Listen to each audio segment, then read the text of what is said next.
Izumi Uchiha walked down the dusty street leading to the Hokage's office. She and her older brother Baisho had been summoned by Lord Third first thing this morning. The Uchiha siblings didn't believe this to be mission-related, but they weren't sure. All around Izumi were the signs that the civilians were just starting to prepare for the day. Shops were opening and breakfast stands had been serving food for the last hour. She would have liked to stop and get something to eat, but duty always came first. The young girl noticed several kids from her academy class and waved. They would smile back until their eyes met her brother's. Izumo sighed sadly at this because she wanted Baisho to let her have friends that had other last names besides Uchiha. Their mother died soon after having her, and their father had been executed when Izumi was 5. So her then 12-year-old brother became her primary caretaker. The slightly annoyed girl gave her brother a pouting look. At 15, her brother was a typical Uchiha, very stock and antisocial. He has been a jounin of the Leaf Village ever since the age of 13. He was very thin with the charcoal black eyes of the clan and a short but wild hairstyle of pure white locks. He was wearing his uniform with black paints and chunin vest. The Leaf Village forehead protector was on his left arm and armored forearm guards were on his wrists. They arrived at the building and walked up to the guards. Her brother spoke for them both in his usual monotone voice. Uchiha Baisho and Uchiha Izumi here to see Lord Hokage. He is expecting us. The blonde-haired Hyuga on the right looked them both over before allowing the siblings to pass. Izumi smiled politely at him, even though her brother gave no real acknowledgement. They made their way to the secretary's office where they noticed a small red-headed boy, with whisker marks on his cheek, sitting by her desk. The small boy was wearing a white shirt with a spiral on the front and black shorts. The 4-year-old was sitting quietly hunched over and was trying not to be noticed. Izumi felt bad for the little guy. He was Naruto Uzumaki, son of Kushina Uzumaki, and 4 years ago the 4th Hokage used him to stop the rampage of the nine-tailed fox, a giant fox that tried to destroy the village. Unfortunately, the Hokage couldn't kill it, so he sealed the monster into Naruto, dying in the process. Many people saw the boy as the demon despite the fact he had never committed one violent act during his entire life. As a result of the constant negative attitude towards him, Naruto had developed into an incredibly quiet and shy child. The secretary glanced up at both visitors. Lord Hokage explained to send you both in the moment you arrived. He has important matters to discuss. Baisho walked to the office door and knocked. He then opened the door after hearing enter, and walked inside with Izumi following him.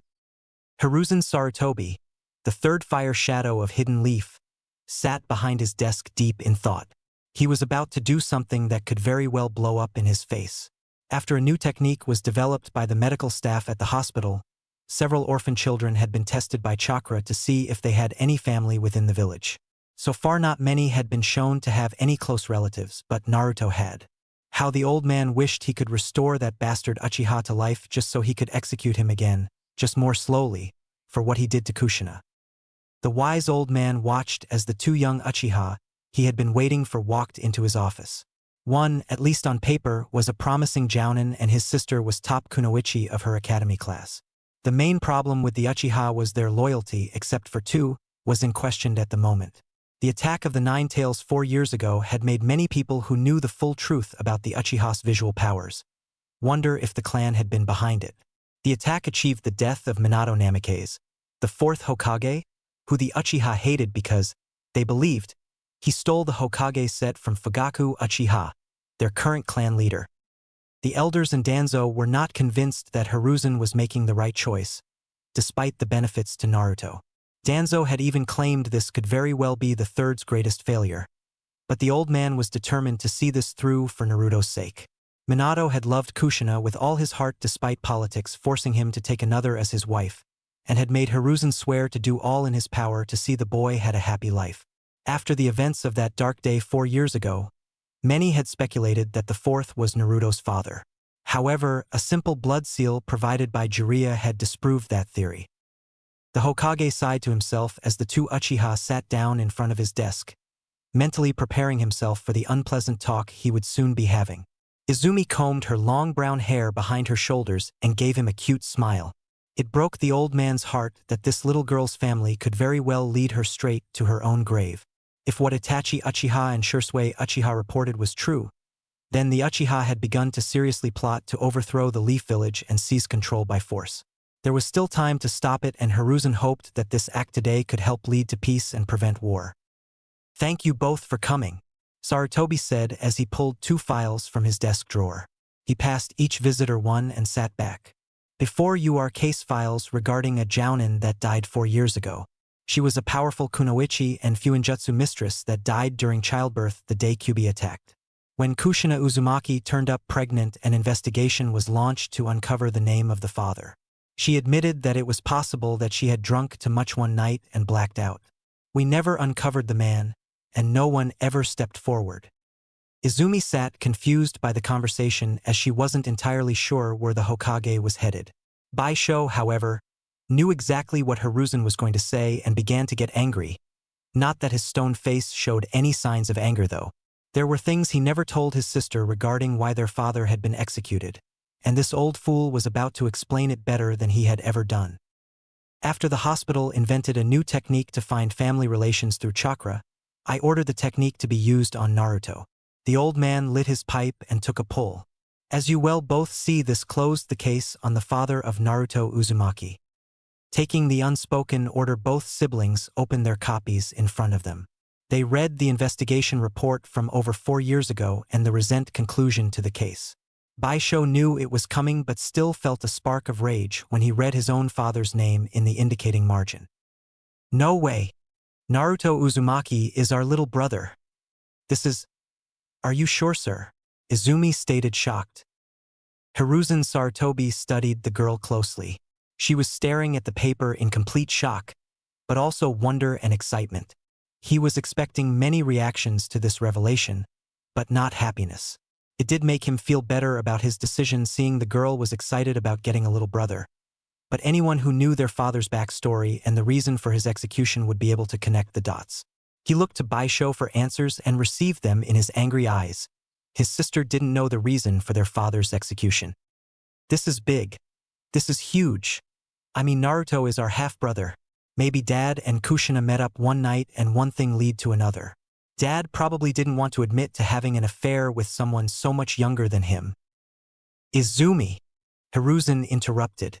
"In the back of the report you will find an official medical valuation that Lady Uzumaki was never shown. We decided to keep it from her as it would only have upset Lady Kushina, and she had enough emotional problems with being a single mother. That, and she was also a Jinchuriki," Sarutobi thought to himself. Curiously, the young girl flipped to the back of the report while Baisho closed his and set it down on the desk. He didn't need to read what he already knew. Sarutobi watched sadly as the girl's curiosity turned to shock then horror as the truth was made clear to her. There were signs that someone used a memory-altering genjutsu on Lady Kushina. Dad erased her mind afterwards. "Why?" Izumi asked the Hokage even though she knew the answer. She just wanted someone to tell her she guessed wrong. "Do you know why your father was executed, Izumi?" Sarutobi asked. "He was found guilty of sexual assault on a chunin. Kurenai Yuhi came to me and explained how she had been walking home after drinks with friends, when your father Ikari Uchiha placed her under a paralysis genjutsu. He then took her back to her place where he preceded the assault. Afterwards, he tried to erase her mind, but he was never able to advance his Sharingan to its most powerful state. The best he ever achieved was 1 tomo in each eye. Kurenai is a highly skilled in genjutsu user and was able to fool your father into believing his jutsu worked." "So, the village sentenced him to death?" Izumi asked, still in shock. "No, we gave him a choice. He could live his life in prison after his eyes were removed, or he could die with his eyes. He chose to keep his eyes." Sarutobi watched the girl closely, trying to gauge her thoughts. She was saddened by the truth apparently, but was she sadder for her father or his victims? She hid her emotions behind a mask of stone, regaining her composure. "This is horrible, but it is not the main concern. What do we do about Naruto, Lord Hokage?" Hiruzen took another long pull on his pipe, taking note of the 9-year-old's Uchiha game face. "I leave that decision to you and your brother. You can do nothing, simply walk away, and Naruto never needs to know anything. You can also accept him and take your little brother home to live with you as a family. However, if you do this, there will be stipulations. Izumi turned to stare impassively at her brother and see how he would answer, but Baisho wasn't fooled by the blank, emotionless face at all. His sister wanted to take Naruto home today and would throw a fit if they left without him. The older boy stared at the Hokage, cursing him silently. On one hand, the small child was the village's weapon, a Jinchuriki, and on the other hand he was hated by most of the village. If the Uchiha took guardianship over the weapon, then it could put them in a negative light. The clan could also try to forcibly make Baisho and Izumi give up custody after they had already accepted it, which would place the siblings in a very negative light with the Hokage and anyone else who would be sympathetic to Naruto. The older boy would have liked to discuss this with the clan first, but he could tell Hiruzen wanted an answer now. To buy time to think, he asked, "What is the stipulation, sir?" "Naruto is heir to the Uzumaki clan and as such shall remain Uzumaki. The Uchiha cannot attempt to gain insight or ownership of Uzumaki-based techniques or abilities through Naruto. I will still act as Naruto's regent until he comes of age and will make decisions for the Uzumaki clan's best interest." Once again Baisho felt irritated. Control over the Uzumaki fortune would have done wonders for the Uchiha and helped them to accept custody of Naruto. Something the Hokage said was also mainly directed at him, as the old fool didn't know Izumi was aware of the 9 tails sealed within Naruto. With Hiruzen in control of all matters pertaining to Naruto's well-being, then the Uchiha clan couldn't train him to control the fox's chakra, not without the Hokage's permission. They couldn't even tell him about it. Realizing there was only one thing to do, especially with his sister sitting right next to him, which was probably why the Hokage invited her to attend in the first place, Baisho said, "We will adopt Naruto, sir." For the first time since the meeting started, Hiruzen Sarutobi smiled. He reached into one of his desk drawers and pulled out 2 sheets of paper. One would give him control over the Uzumaki clan, and the other would make Baisho Naruto's legal guardian. After the Jounin signed both sheets, the Hokage pressed a button on his desk and spoke to his secretary. "Please send in Naruto." Izumi turned towards the door when she heard it open. Standing in the threshold was the little redhead she saw earlier, nervously tapping his fingers together. Since he wasn't quietly staring at the floor, Izumi could see his chocolate-colored eyes. The young girl wanted to hug him but knew he would probably be scared if she did. Naruto closed the door and made his way to the Hokage's desk, where he stood off to the side away from everyone. Baisho was also studying his little brother. He could tell by the color of his eyes he was definitely an Uzumaki. If an Uchiha had any other eye color besides black, then their chances of awakening the Sharingan were almost non-existent. As far as Baisho was concerned, Naruto would never be a ninja, not with his lack of spine or skill. The third Hokage looked at the small boy kindly. "Naruto, I would like you to meet Baisho and Izumi Uchiha. You and they share the same father, Ikari Uchiha. They are your siblings, and from today onward you shall live with them." Naruto just looked at the Hokage slack-jawed. The one thing he had always wanted was family, and now his surrogate grandfather just told him he had one. The Jinchuriki looked both siblings over, taking note of his sister's long brown hair and nice smile. He glanced at his brother and saw a face of stone with judgmental eyes. The girl stood up and put her face directly in front of Naruto's, giving him a much bigger smile. "Hi." The redhead gulped. Only Lord Hokage really ever talked to him. Most people either ignored his existence or treated him angrily. Hello," he managed to stutter out. Izumi felt sad by his shyness, so she gave him a hug. The little boy didn't know what to do, so he awkwardly hugged her back. When they broke apart, she sat back down and placed Naruto in her lap. Sarutobi watched the scene smiling. No matter what, this had been the right decision. Baisho said nothing, nor did he make any motion to hold his brother. "If that is all, Lord Hokage, I will take my siblings and go. I need to inform the clan about this development, and I'm sure they're both hungry," Baisho said in his monotone manner. At Sarutobi's nod, all 3 siblings left, Naruto holding Izumi's hand and waving goodbye at his grandfather. The Hokage was reaching for his pipe when he heard from outside. "Well, that was unexpected. Jiraiya, why are you skulking outside my window on a private conversation?" Sarutobi asked, lighting up his pipe once again. He looked up to see the legendary Toad Sage step into the room. His old student was dressed in his standard garb, with his white hair was long as always. He passed Sarutobi a little orange book as he picked up one of the case files that were left on the desk. The third quickly hid the book in a secret drawer, blushing slightly. I came to check on my goddaughter and to give you important information on Orochimaru, the sage said as he studied the old picture of Kushina.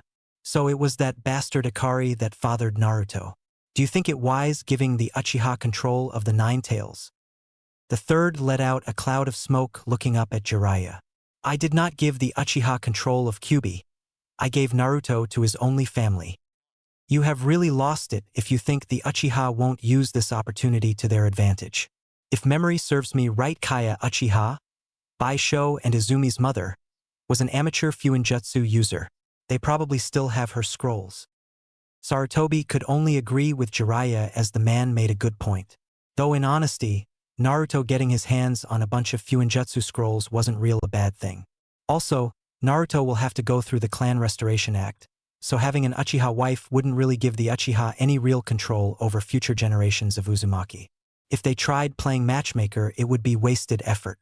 Only time would truly tell if Sarutobi has made the right choice today. Outside on the street, Baisho was saying his goodbyes to his younger siblings. I need to go and inform the clan on what's happened. He then handed Izumi his wallet. Take Naruto and get something to eat, but try not to be too long. I'm going to request a larger apartment since there's 3 of us and we may have to move today. Okay, big brother, we'll be home soon, Izumi said, smiling. She looked down at Naruto when Baisho used the Shunshin Jutsu to leave. She was greeted by the funny face Naruto was making at the sight of seeing the technique for the first time. She laughed a little, which gained his attention, and asked, So, what do you want to eat, Naruchan?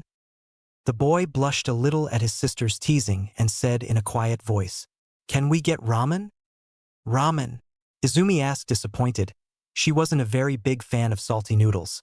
However, this would be the first meal she shared with her little brother, and she had asked him what he wanted. She also didn't want to disappoint the shy little cutie. Fine, ramen it is. Do you want to go somewhere specific? Naruto nodded his head happily and grabbed Izumi's hand. He then began pulling her towards the greatest place on earth. In his mind anyway, Ichiraka Ramen. Izumi smiled at seeing her brother come out of his shell a little. Her smile faded though as they made their way down the street. Everywhere she looked, Izumi saw angry faces and cold eyes staring at Naruto. The boy knew of their presence as well. He stopped pulling his sister and instead walked quietly by her leg, looking down at the ground. He was still guiding her in a more subdued manner. The older girl got tired of this and began to glare back but at the civilians. But it wasn't so effective coming from a 9-year-old Uchiha that had yet to awaken their Sharingan. Not much longer the brother and sister arrived at the ramen stand. An older man was busy helping other customers, so a girl around Izumi's age walked up to them. She smiled at the redhead. Hi Naruto-kun. Who's your new friend? Izumi was happy to see someone being nice to her little brother. She also noticed the ramen girl studying her closely to determine what she was doing with Naruto. Deciding to put the girl with light brown hair at ease, the Uchiha explained. Name's Izumi Uchiha. I just learned Naruto-kun here is my half-brother since we share the same father. He'll be living with me and our older brother from now on. Ayam's face broke out in a wide happy smile. This was some of the best news she had heard in a while. She loved Naruto like a little brother ever since Lord Hokage brought him here a year ago and had wished her own father could adopt him. He had apparently tried, but because of clan politics the civilian council denied the application. Apparently they couldn't turn down a blood connection. Tucci approached hearing Izumi's statement. Well, isn't that something? So, who's the lucky guy that caught Kushina's heart? Izumi cringed before saying, Uchiha Ikari. The old ramen chef froze at the name, giving Izumi a hard look the young girl knew wasn't really directed at her. Not even 30 minutes ago the man's face would have confused her, but now she knew the truth.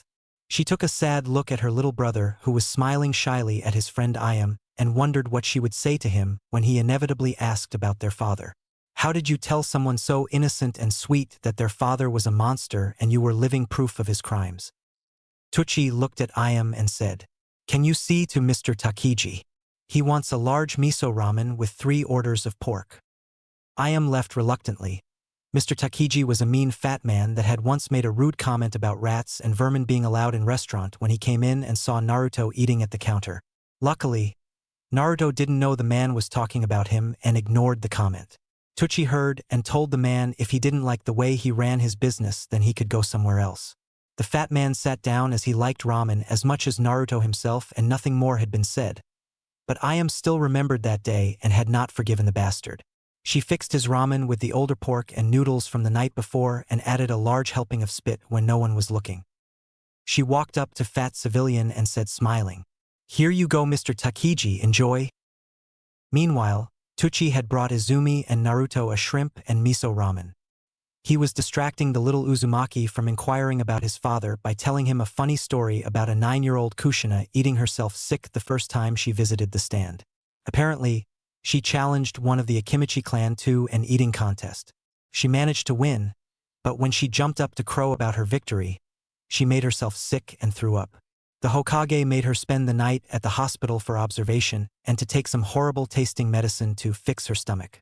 Naruto was smiling and laughing quietly while Izumi was silently thanking the older man for the distraction. Ayam returned when all the customers were taken care of to talk more with Izumi. Her father had approached her in the back and explained not to ask questions about Uchiha Ikari, and that he would explain why later. After all, it was only a matter of time before the whole village found out. While Izumi was talking with Ayam, Naruto ordered a beef ramen and a pork ramen. When Izumi finished talking with Ayam, she turned to check on her little brother and froze. She had never seen a stack of bowls that high before. She had figured on this being a relatively inexpensive meal since ramen didn't cost much. She also didn't figure a small boy could eat that much, but Naruto had actually eaten more already than the 2 Akimichi students in her class, and he was reaching for the menu again. Baisho was going to kill her. "Naruto, we need to get going soon. Big brother will want us home." "Haha," Izumi said while scratching the back of her head and laughing nervously. Naruto looked at the menu disappointedly. He sighed sadly and reached for his wallet that the Hokage gave him. Izumi reached out and placed a hand on his shoulder, stopping him. "What are you doing, Naruto? Baisho gave me money to buy breakfast, so you don't need to pay." "Oh, that's okay. I ate more than you, so I don't mind paying," Naruto explained, quietly blushing. Izumi could help but agree with him, glancing at the stack of bowls. "It's fine, Naruto, you probably won't get the stipend from the village anymore since you're living with us now. So you should save your money." Naruto placed his wallet back in his pocket and Izumi counted out the money from Baisho's. Ayam was giving her a real smile as she took the money from the Uchiha. Izumi was a little annoyed when she realized that this was probably a common occurrence and the ramen girl had distracted her on purpose. She picked her brother up and gave him a fast sprint piggyback ride all the way home. She was glad to hear him give out a loud laugh finally. Meanwhile, Baisho was leaving an emergency meeting that had been held at Fugaku Uchiha's house. After explaining the circumstances behind Naruto's conception, the clan leader had immediately sent for every senior Uchiha clan member to explain the issue and discuss a possible course of action. Most were not pleased by what they heard. Even dismissing the fact his brother was the village's Jinchuriki, the story would remind the civilians of a great shame committed by an Uchiha. His father's trial and execution were what led to him and Izumi being ostracized from the clan and forced to live on the outskirts of the clan's compound. The Uchiha Jounin seethed with anger at the memory. He had known of his father's crimes before anyone. He knew how many young women and girls he had seduced through genjutsu because his father would get drunk and brag. Ikari Uchiha could never get his Sharingan to fully mature, but it was still a Sharingan and had power. The Hidden Leaf Village was one of the most powerful villages in the world solely because the Uchiha called it home, even though they weren't shown the proper respect by the village. If his father took liberties of the less worthy kunoichi who were too weak to defend themselves, and who should be grateful the Uchiha clan was here in the first place, then it was their fault for being weak. As far as Baisho was concerned, they killed his father because he was proof that even a weaker than average Uchiha was still stronger than the Leaf's strongest ninja. Those damned elders and the shinobi council. The white-haired boy forcibly calmed himself down, thinking back to the meeting.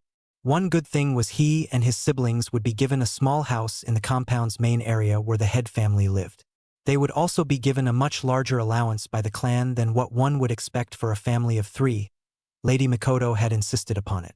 When those present argued how unfair the stipend would be too high for a family of 3, Fugaku's wife had laughed. She then explained, Baisho isn't feeding a family of 3 Uchiha. He is feeding 2 Uchiha and 1 Uzumaki. Though Baisho didn't fully get the explanation, it had made every older man and women present shut up about the stipend. This made the boy fear for his wallet that he had left with his sister. Fugaku had then inquired about any stipulations the Hokage may have made upon Naruto's adoption. This caused some sour faces after Baisho had explained the old man would have greater control over the redhead than the Uchiha would. The fact they couldn't train Naruto to use the fox's chakra to better help the clan's interests had made several sore. They also talked about an eye transplant, but this too was also shot down as the Hokage would never agree to it. Once again, Lady Mikoto came to the rescue and said they should send a formal request to Sarutobi in having Naruto trained by Uchiha Ojo, the clan's current Fuinjutsu expert. Lord Fugaku himself had wrote it up and sent it along with a chunin to be delivered immediately. One brave jounin had voiced the most troubling question. What do we do about public relations regarding the scandal this will cause? It won't take many to connect the dots after hearing Akari is Naruto's father. The mood within the room had grown truly dark then as the clan was reminded of its public shame. Fugaku spoke up harshly. We will not draw attention to what is obvious. When inquirers come, we will tell the truth as lying is pointless. Baisho and Izumi will refrain from making any statement to fellow Leaf citizens and shinobi. They are to simply say it is private. If any damage control is needed, Mikoto and I will handle it. Baisho remembered the look on Mikoto's face at the question. The look of pure rage on her pretty face had confused him for a second, until he remembered overhearing once that she and Kushina had been close friends. It was even possible that their friendship had led to the assault since it is possible the Uzumaki had first caught his father's eyes when she had visited Mikoto. They could have even been drinking the night it happened. Baisho didn't care one way or another. Naruto was proof his mother had been weak and nothing more. Coming up on his apartment front door, he saw both Itachi and Shursui waiting for him. Can I help you? He asked, studying both visitors.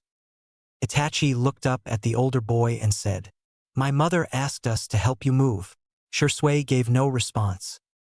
Baisho led both boys inside looking around for his younger siblings. Neither were present at the moment. He turned to his guests.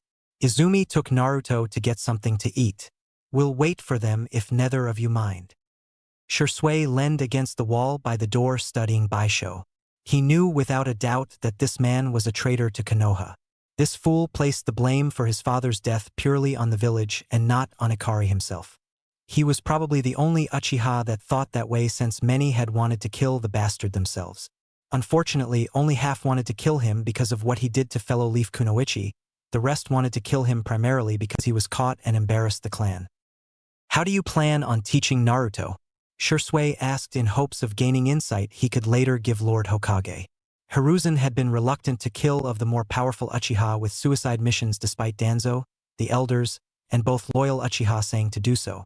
Danzo and the elders wanted the powerful threats removed, while Itachi and Shursui hoped the clan would call the rebellion off if they lost enough fighters. I'm not sure if there is anything I can really teach him. Judging by his eye color, he will never awaken the Sharingan. I'll probably just let Izumi teach him until he goes to the academy. He may one day be a competent genin. The stupid fool commented offhandedly. Shursui watched Itachi's eyes narrow at Baisho's words, no doubt thinking of his own little brother Sasuke. Fugaku often favored Itachi over Sasuke, which left the younger brother attention-starved. As a result, Sasuke would often chase after his older brother because their father was rather unapproachable. Shursui knew just how much Itachi loved his younger brother, and to see Baisho talking bad about Naruto was hitting a nerve in the young protege. One of both Itachi and Shursui's worries was that the third Hokage would want to spare Baisho for Naruto's sake. If anything, the radical Uchiha's reaction regarding his little brother suggested getting him out of the picture would help Naruto's emotional development. The Genjutsu master wouldn't underestimate the older Uchiha though. Baisho was highly skilled in elemental ninjutsu and was said to have one of the more powerful Sharingan eyes present in the clan. A discrepancy in a mission report that involved the death of a fellow Leaf ninja, one Baisho had been good friends with, made Shursui question just how powerful those eyes really were. Glancing at Itachi, Shursui was actually worried the 9-year-old boy would attack the 15-year-old. When Izumi and Naruto walked in through the front door, the little boy realized there were strangers present and hid behind his sister's leg. Izumi wasn't fazed, unlike her obviously annoyed older brother, and grabbed Naruto under his armpits, holding him up like a cat. "This little cutie is my little brother Naruto. Naruto, this is Itachi-kun and Shursui. They're both Uchiha and friends of mine." The obviously uncomfortable boy tapped his hands in front of himself protectively. Hello." Itachi smiled politely, trying to be nice. "Hello, Naruto. We've come to help your older siblings move." Naruto looked down shyly as his sister sat him down. She then turned to ask Baisho, "We're moving already?" "Yes. The clan didn't have any large enough apartments close, so they are relocating us to a small house in the middle of the compound. We won't be far from the main family home actually." Shursui stood up and produced several scrolls from a pouch on his belt. He passed them out to everyone except Naruto and explained, "We can seal everything into these storage scrolls to make packing easier." Izumi grabbed one and walked to her room with Naruto following close behind her. The little boy stood in the threshold curiously looking around. For the most part the room was very empty, only a few plants by the window on the right side and a futon for sleeping. His sister walked to the closet on the left and began tucking her clothes and neatly folding them on her futon. She looked to the small boy smiling and said, "Come here Naruto-kun. I'll show you how to use the storage scroll." The little boy happily stood by his sister as she sealed her belongings. She placed the scroll on the ground and unrolled it. She began making hand signs slowly so Naruto could follow, then slammed her hands on top of the funny drawings inside the scroll. Naruto watched fascinated as ink spread out from the paper like spiderweb until it covered his sister's stuff. Finally, everything disappeared in a puff of smoke. Naruto smiled at the sight. Izumi placed the scroll in her side pocket of her black pants and then placed Naruto on her hip and walked out of her old room. The little Uzumaki snuggled sleepily into the 9-year-old's side, feeling happy and safe for the first time in his almost 5 years. Neither sibling knew that a dark cloud would soon fall over the Uchiha in only 1 month's time, how Naruto would be forced to rise to the occasion to save another child, and how it would change him forever. Izumi Uchiha sat at her kitchen table, a cup of tea cooling in front of her. Looking around the empty room she and her brothers had shared meals for the last month filled her with great sadness. She hated the silence that filled the house as there was nothing to distract her from worrying. She hated the fact the Uchiha clan had been forced to move to the outskirts of the village after the Kyuubi attack because it meant she lived so far away from the hospital. She hated the fact her little brother was there right now fighting for his life and, by order of the Hokage, no Uchiha was allowed anywhere near him. However, the thing she truly hated most and wanted to destroy made her the saddest, the one who placed Naruto in danger by offering him up as a sacrificial lamb, her older brother Baisho. Hanging on the wall opposite of the young Kunoichi were 3 pictures in honor of their parents. 2 on the left were of her mom and dad encircled by a silver flowery wreath. On the right by itself was a picture of Kushina Uzumaki placed in the middle of the Uzumaki clan symbol, which was painted on the wall in green. This had been done by Izumi herself because she wanted to make Naruto feel as welcome as possible. No one had yet to tell him the circumstances of his birth. Izumi simply told him she never knew his mom and their dad knew each other. That was why no one ever suspected they could be related. Things had been going so well, and then the assassination attempt on Itachi. Earlier that morning, an unknown man, dressed all in black, made his way silently from vantage point to vantage point, studying the compound his target lived. His orders from his leader had been clear: eliminate Uchiha Itachi at all costs. The village command had heard from spies within Konoha of an Uchiha protege unlike any that had seen since Madara himself. No one in command back home wanted to see this 9-year-old boy, already a genin, make it to adulthood. The ninja was calm as he watched the comings and goings of those within the compound. It helped him quite a lot the Uchiha lived on the outskirts of the village, so far away from ANBU patrol routes. So far, he hadn't had any close calls. But now came the hard part. He had to slip in unnoticed, kill his already skilled target, and leave without anyone knowing he had been there. If caught was dead, there was no way his village could take responsibility for this action without starting a war. The man saw an opening to finally get inside. A civilian man wearing the Uchiha crest on his shirt came walking by under the tree he sat quietly in. The assassin dropped down as silent as wind and knocked the slightly overweight man out with a chop to the neck. He dragged him off the road and into the trees, where he began his special jutsu for infiltration. Using a basic genjutsu, in which the irony was not lost on him, he learned the man's name and a few other key facts. All anyone saw was Jin Uchiha walking home after a long day of work. The assassin had a basic grasp of where his target would be and how to kill him. The plan was simple if cold and cowardly. He would use a poison that was spread on touch that attacked the heart. All he needed to do was find Uchiha Sasuke and let him carry the deadly payload to his older brother. The poison in question was a recent invention that his village had developed only 2 months ago. The reason it was being used was because no one had seen it before, and it couldn't be traced back to his homeland. There was a common antidote to the poison, but by the time the leaf administered it, Itachi's heart would be so ate up there would be no way to save him. Another good thing about the poison was it worked faster on someone who had more chakra. Itachi would die before anyone even knew Sasuke was sick. Walking down the main road, Jin Uchiha greeted everyone he met with a smile and wave. Passing a small flower shop, an old lady offered him a free rose for his lovely daughter, but he kindly refused and walked on looking for Fugaku's youngest son. It wasn't long before he spotted his target. He looked for the largest house on the street, as that would be the home of Wicked Eye Fugaku. Walking around the home as if heading down a side street, he saw a young boy with dark hair kicking and punching a training log. The little guy was giving it all he was worth, which was apparently a lot, and made the assassin think taking out the younger brother was just as important as killing the older brother. The assassin quickly hid in some shrubs to await his chance to infect Sasuke. There weren't many people around since most were at school, work, or missions. There were still the elderly and the stay-at-home parents to watch out for. Sensing there was no one around, he made his move. Using a basic shunshin jutsu, the assassin moved to grab the back of the kid's neck. His hand grabbed the boy just as a much slender hand grabbed his wrist. Standing next to him was the extremely angry-looking mother, Makoto Uchiha. "My mother just visited me. She had something remarkably interesting to tell me about you, Jin. Apparently, you were acting rather peculiar this morning as you returned from your night clerk shift at the Gold Bears Inn. When she offered you a rose for your lovely daughter, you failed to remind her proudly how you only have sons." "Damn," was the only thought to cross the assassin's mind as he broke the woman's hold on his wrist. He tried to horizontally kick Makoto in the side of the head, but the Uchiha matriarch countered by grabbing the offered right leg and kicking out Jin's left knee. "Shit. Good thing this isn't my real body," the assassin thought as he cancelled his infiltration jutsu. Living flesh concealment jutsu release. Little Sasuke watched horrified as the fight began. When he felt someone grab his neck, he turned to see his mom holding the wrist of a fellow Uchiha.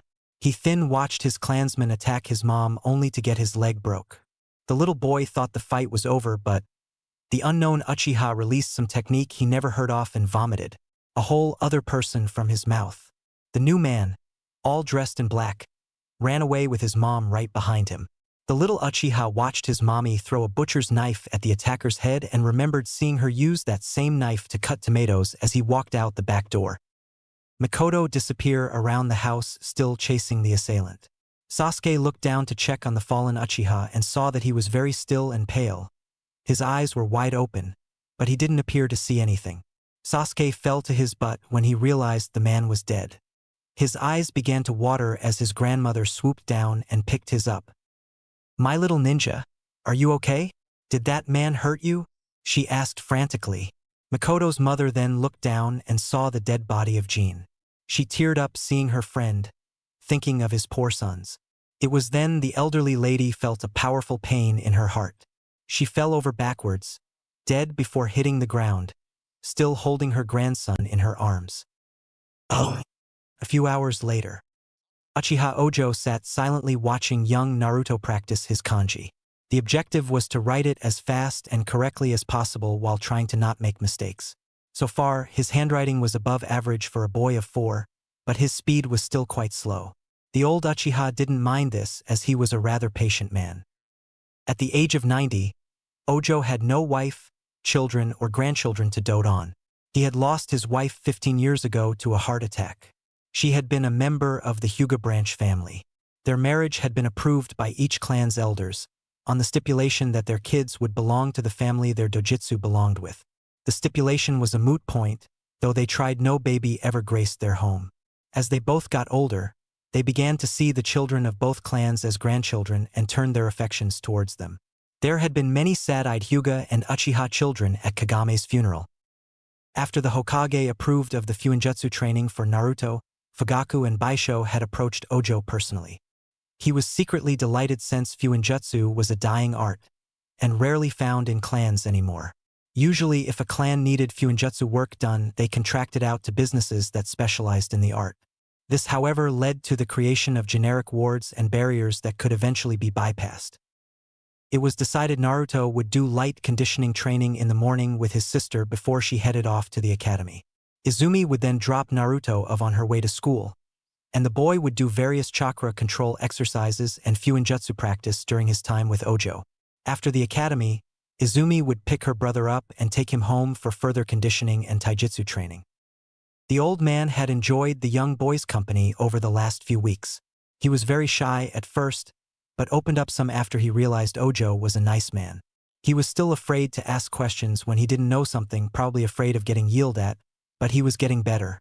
The old Uchiha had shown him some basic seals and formulas. The elderly man even allowed the boy to run his chakra through a few of them to get a good feel for their individual abilities. Naruto's chakra strong response to the seals had been an exceptionally good sign, and the little redhead had gotten a kick out of watching the paint bomb seals exploding. Naruto was switching his scroll over to the other side to continue writing when an urgent knock was heard coming from the front door. The little redhead looked at his sensei to see his eyes glowing red with his fully powered Sharingan. "Who is it?" he called. "Master Ojo, it's me, Baisho. I have come for Naruto on an urgent matter," came the reply from the front door. Both teacher and student recognized the voice immediately. Ojo quickly answered the door. Even at his advanced age, he got around well. Standing in front of the threshold was Naruto's older brother dressed in his jounin attire. He did not appear to be frantic, but his body language told Ojo he was very uneasy. "What's happened?" the Fuinjutsu user asked. "There was an attempted assassination by an unknown ninja. From apparent evidence, we believe the target was a member of the head family, though we aren't sure who. It is possible someone tried to kill Lord Fugaku, but Itachi is also a possibility. An emergency meeting has been called at Naka Shrine." "You said you were here for Naruto? For what reason?" Ojo asked suspiciously. He had an uneasy feeling. Baisho took a moment to answer, which didn't go unnoticed by his elder. "I am taking him to the hospital. Sasuke was used by the enemy in hopes of carrying a fatal poison to the rest of his family. I'm not sure of the specifics, but the Uchiha med ninja say Naruto's blood can cure the poison because of special properties." "Special properties? Probably the Nine Tails or the fact he is an Uzumaki," Ojo theorized before saying, "Very well, I'll head for the shrine." Baisho picked Naruto up piggyback style and shunshined away. Ojo watched them leave, tracking the elder brother effortlessly with his Sharingan, having an uneasy feeling. He shook it off forcibly, thinking, "He's Naruto's older brother. There's no way he would put him in deliberate danger." He would later come to regret letting Baisho take Naruto away. Uchiha Clan Hospital. Mikoto Uchiha sat by her youngest baby's bedside holding his hand. Every labored breath he took was like a kunai knife straight to the heart. Her own mother was gone, but she couldn't grieve as her son needed her strong. Standing at the foot of the bed was her husband, looking stern and strong, refusing to show emotion. Lord Fugaku, the Uchiha Kanda, the senior med ninja, politely inquired, holding the door open. Clearly, he wanted to talk in the hallway as not to disturb the grieving mother. Fugaku gave his wife an unreadable look before following the med ninja out. After the door closed, the Uchiha clan head demanded, "What is it? Have you found a way to save my son?" Kanda sighed before saying sadly, "We neutralized the poison quickly, sir, but it managed to do a lot of damage before we could. From what we understand about the poison, it reacts faster to those with larger chakra reserves than others. The enemy probably expected Sasuke to infect several people before falling ill himself. What they didn't consider was the amount of chakra your youngest possesses, nor the Sharingan abilities that allowed Lady Mikoto see the poison after it reacted to contact with chakra inside Sasuke and her late mother. Fugaku stared at the closed door of his son's hospital room before looking back at the medic. If the poison is neutralized, then why can't you use medical ninjutsu to repair Sasuke's body? Almost all the damage to Sasuke was in the heart.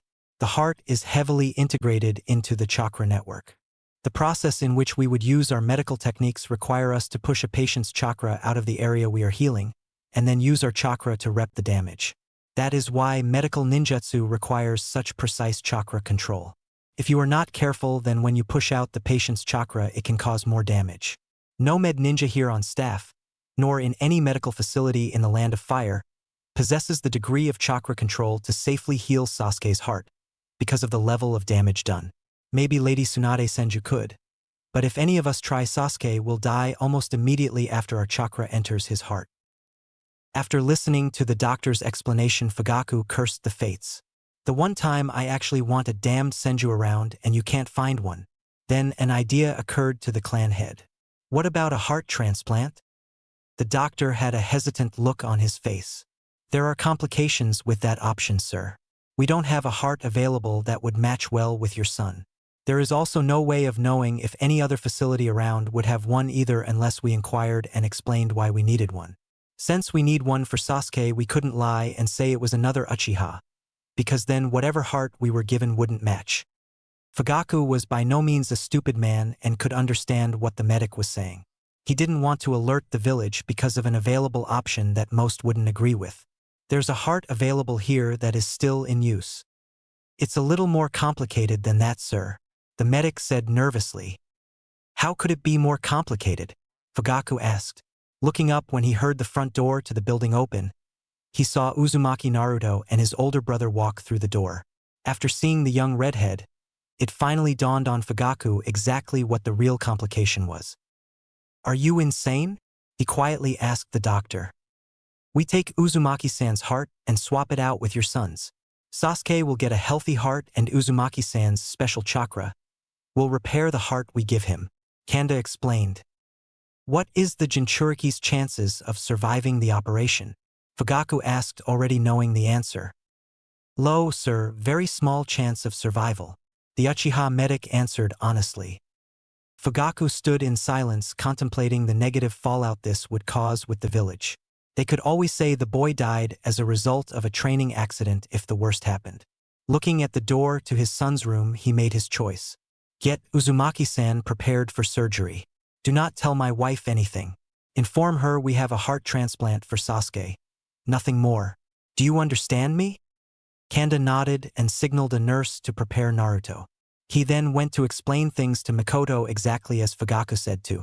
After having a meeting with his remaining staff, it was decided that the surgeries would happen simultaneously as it was the only way this could possibly work. Naruto sat in a large room on a hospital table in nothing but his shorts. His older brother was leaning against the far wall with his eyes closed. A slightly plump nurse had shown them to the room and instructed both to wait for the doctor. Kanda walked in looking at a clipboard. He saw Baisho leaning on the wall. Is everything ready? The white-haired boy nodded his head. Yes. My little brother has volunteered to give blood for Sasuke. The medic looked between both brothers and realized Baisho hadn't told Naruto the truth. Realizing it was for the best, he decided to keep up the lie. Thank you, Naruto, for your help. I'm afraid it's a little more serious than a blood transfusion. Sasuke will require a bone marrow transfusion instead. Naruto was a little confused and asked meekly, What's BB bone marrow? The medic explained, it is the substance inside our bones that make blood. If we give some of yours to Sasuke, it will make him better. However, this is a painful procedure, so we're going to put you to sleep for it. Naruto looked to Baisho for guidance. His brother gave him a reassuring smile and said, Don't worry, Naruto. I'll be here the whole time. Izumi knocked on the door of Ojo's house. She waited a few seconds but received no response, so she knocked again. After a moment, she opened the door and walked in calling for Naruto. She found a note on a small table, just inside the door, addressed to her. Picking it up, she read, Izumi, there was an assassination attempt today and Sasuke Uchiha was injured. Both your brothers have gone to the Uchiha clan hospital as Naruto's blood could prove useful in saving Sasuke. I was called to an emergency meeting at Naka Shrine. After reading the quickly written note, Izumi tore off towards the Uchiha hospital. It made sense in a way to use Naruto's blood. His Jinchuriki healing abilities combined with his Uzumaki healing abilities could be passed, temporarily, by blood transfer, or so she heard. Still, Izumi had an uneasy feeling in her gut. Bursting into the Uchiha hospital, the first person she saw was her older brother. How are Naruto and Sasuke? Did the blood transfusion help? Baisho looked at his baby sister and said, Naruto and Sasuke-sama are both in recovery. Sasuke is in room 1 and Naruto is in room 2. Without waiting for any further explanation, Izumi quickly made her way to room 2, wondering why Naruto needed a bed. Upon entering, she saw her baby brother's chest wrapped in bandages. He looked extremely pale and weak. She was shocked to see Naruto in such a state. Turning to look at Baisho, who followed her in, Izumi asked, What's going on? I was informed that this was a blood transfusion.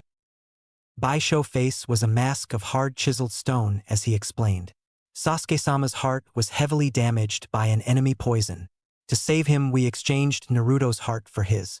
Sasuke-sama is doing very well and should recover quickly, and as suspected, Naruto's abilities are repairing the heart he now has.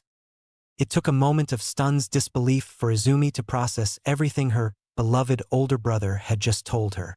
Looking back down at the very pale and shaking child, she asked, Did Naruto agree to do this? Did he fully understand everything that was going on? Without remorse, the older boy told the truth. No, he thought it was going to be a bone marrow transplant. You bastard! The shocked girl screamed. Baisho gave his sister a stern look. You need to understand something, Izumi. Naruto is not an Uchiha, and if his death means Sasuke-sama lives, then so be it. The only true accomplishment he will ever truly have is saving Sasuke-san, and you know I'm right, you're just too stubborn to admit it. Right now, there are those jealous of the Uchiha's power in control of the village, and they do everything in their power to subjugate us. They are trying to choke us out with unfair prejudice and lies. The truth is everyone fears this village because we call it home. Our strength is greater than every other clan's combined. If they fall in battle so we can continue on, then the village is stronger for it. Izumi couldn't believe the words she was hearing. She couldn't believe her kind older brother really thought this way. Where is the doctor? Someone should be here with Naruto. Baisho shrugged his shoulders. Most were too exhausted after the dual surgeries and needed rest. The ones still standing are tending to Sasuke-sama. Though Baisho didn't say anything, the truth was still in his manner of uncaring. No one believed Naruto would survive and had placed him off to the side to die quietly. If he died, then they would make it look like an accident. I need air, Izumi said, running out of the room. Upon exiting the hospital, the young Uchiha vomited all over the grass. She stood, hyperventilating, and came to a decision. Izumi ran as fast as she could for Hokage's tower. Izumi's house. Izumi poured her cold tea down the sink. Frustrated tears fell down her cheeks as she remembered her older brother's words. If he truly placed the Uchiha on such a high pedestal, then what did that mean regarding their father's victims? Did he believe their father should have been pardoned because he was an Uchiha? Or that Kurina Yuhi should have just accepted what happened and moved on? The truth was she no longer knew what her brother was thinking anymore. Izumi threw her glass against the wall, shattering it with a yell of frustration. She then collapsed back in her chair and laid her head on the table, sobbing. She heard the front door open and close with a loud slam. Looking up, the 9-year-old girl watched her brother storm in. Gone was the shinobi emotionless mask, and instead was a face full of rage. Do you know what you did? The Uchiha clan is being audited. We also can't take part in any missions, except for the running of the police force, until after an official investigation. That doesn't matter for me though, because my shinobi license has been permanently suspended. Izumi glared at Baisho. Definitely. After what you did to our brother, they should have killed you. Baisho was taken back by the venom in his sister's voice. She had never once spoke to him with such hate. He made a move as if to slap her, when he heard another cold voice speak. That would be a bad idea. Both Uchiha turned to look at the wall with the family photos to see an Anbu shinobi leaning against it. Baisho tensed as he hadn't felt the man's presence at all. But there was no mistaking who he was. Hatake Kakashi. The spiky-haired ninja pulled of his dog-themed mask to reveal not much more of his face. The only area you could see was around his right eye since his ninja headband covered his left eye, and a half-mask covered his nose and mouth. His hair was as white as Baisho's. Lord Hokage sent me to inform both of you that Naruto is no longer in danger of dying. His body repaired the heart well enough for the medical staff to take over. He is still in a coma but should wake in a few days. Izumi may visit him whenever she likes, but no one else will be allowed in his room. Both Uchiha's reactions were different at hearing the news. Baisho couldn't care less and Izumi started crying again with a smile on her face. What about the Uchiha clan's audit? Baisho asked quickly. Kakashi's one visible eye narrowed as a powerful pressure was felt in the air. Lord Hokage will send Marino Ibiki tomorrow to begin. As Kakashi began to walk towards the front door, he paused and addressed the siblings in a lazy manner, staring over his right shoulder. One more thing, killing you Baisho might upset Naruto. After surviving such an ordeal as he did, telling him you were executed might accidentally unleash the Kyuubi. Kakashi stood there for a few more seconds, letting his words sink in. Seeing the eyes of the older Uchiha narrow, the Anbu knew he got the message. The older ninja left and Baisho turned to address his sister, only to find she was gone too. Izumi was already fast on her way to visit Naruto, screw visiting hours. Naruto awoke in an area he had never been before. The sky was full of golden clouds that appeared to have twinkling stars set inside them, and the floor was clear, clean water that reflected the sky perfectly. The shy boy had never seen anything so beautiful before. Looking back down at his feet, he finally realized he was standing on the water's surface. He had seen his sister do something similar and wondered if he somehow learned the technique. No, you are not standing on water. The water is holding you up, came a reply from behind the boy. Naruto quickly turned around to see a man sitting cross-legged in midair, or at least the little Uzumaki thought he was a man. He had a long thin white beard and spiky white hair. There appeared to be 2 horns on his forehead. The old man was dressed in an all-white robe with 6 red tomo along the front of the collar. It was when the man opened his eyes and looked at him that Naruto received a shock. The old man's eyes were purple, and appeared to have a ripple pattern that started at the center and disappeared at the edges. Who are you? Naruto stuttered in a scared voice. The man gave him a kind smile and said, I am Otsutsuki Hagoromo, though you may have heard of me by my title, the Sage of 6 Paths. Naruto tapped his fingers in front of himself shyly. The name didn't ring a bell and he didn't want to insult the grown-up. Usually when grown-ups got mad, they would hit him. Naruto noticed the old sage frown. I will not hurt or yell at you, Uzumaki Naruto. You are only 4, so it is no wonder you never heard of me before. Most people think me to be only a myth anyways. Ken why you read my mind? Naruto asked in wonder. Hagoromo laughed. No, reading your body language, as well what I already know about you from observations, I can make an educated guess. Naruto wasn't really sure what the old man meant, but he was smiling, so that was a good sign.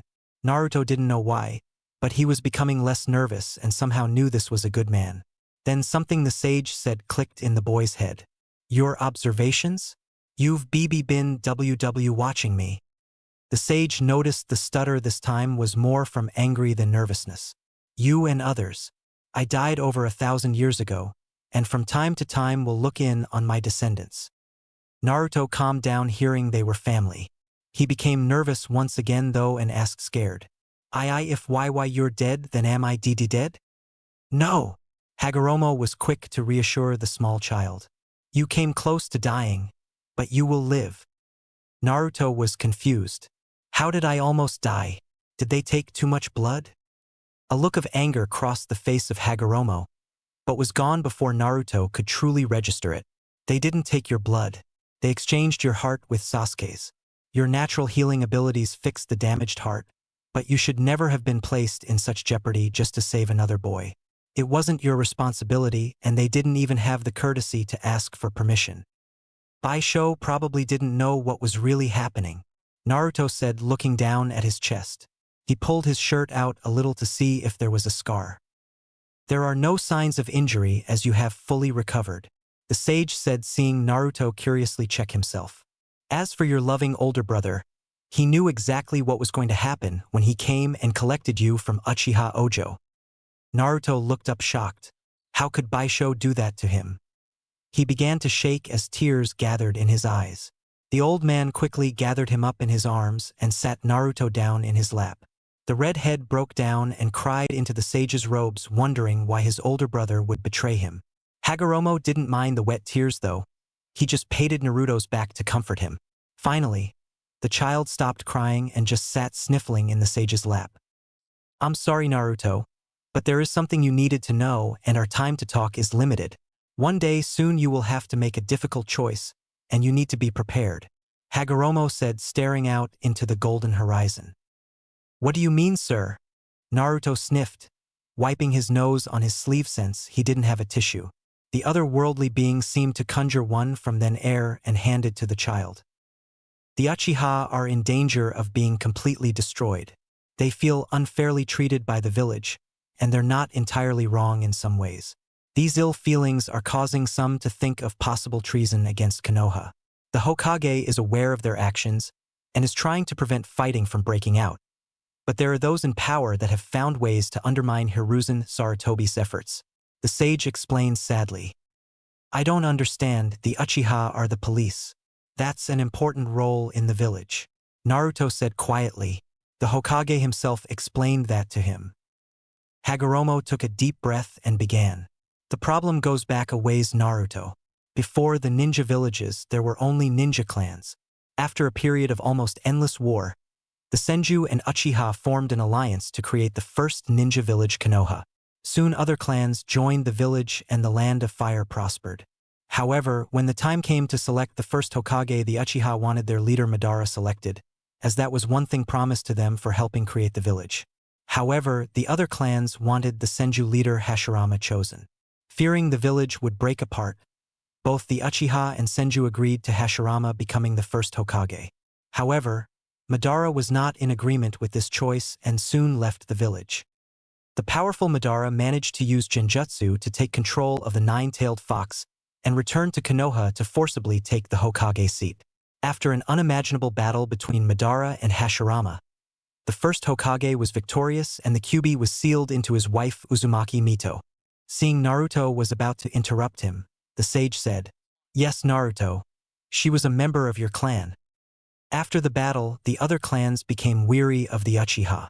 There was still bad blood between some of the clans because of the Warring Clans period, and the Uchiha had been most vicious in their victories. Though Hashirama tried to help, he was also trying to make peace with the other ninja villages that had sprung up in answer to Konoha. Hashirama died from illness and his brother, Tobirama, became the second Hokage. It was he who made the Uchiha police force. Tobirama didn't trust the Uchiha and lacked his brother's heart. He wanted the Uchiha sequestered and out of the way of village politics. By making them the police, he accomplished this while making it seem he was giving them a true purpose. Over the years, the Leaf Village Council would downplay the Uchiha's accomplishments. They didn't want them gaining popularity with the civilians. The Uchiha were also accused of involvement in the second Kyuubi attack 4 years ago. The last thing anyone, even your current kind-hearted Hokage, wants is for an Uchiha to become the village leader. Though it pains me to admit this, the village council is not wrong in their thinking, just their actions. The Uchiha are too stubborn and proud. They believe the village exists to serve their ambitions.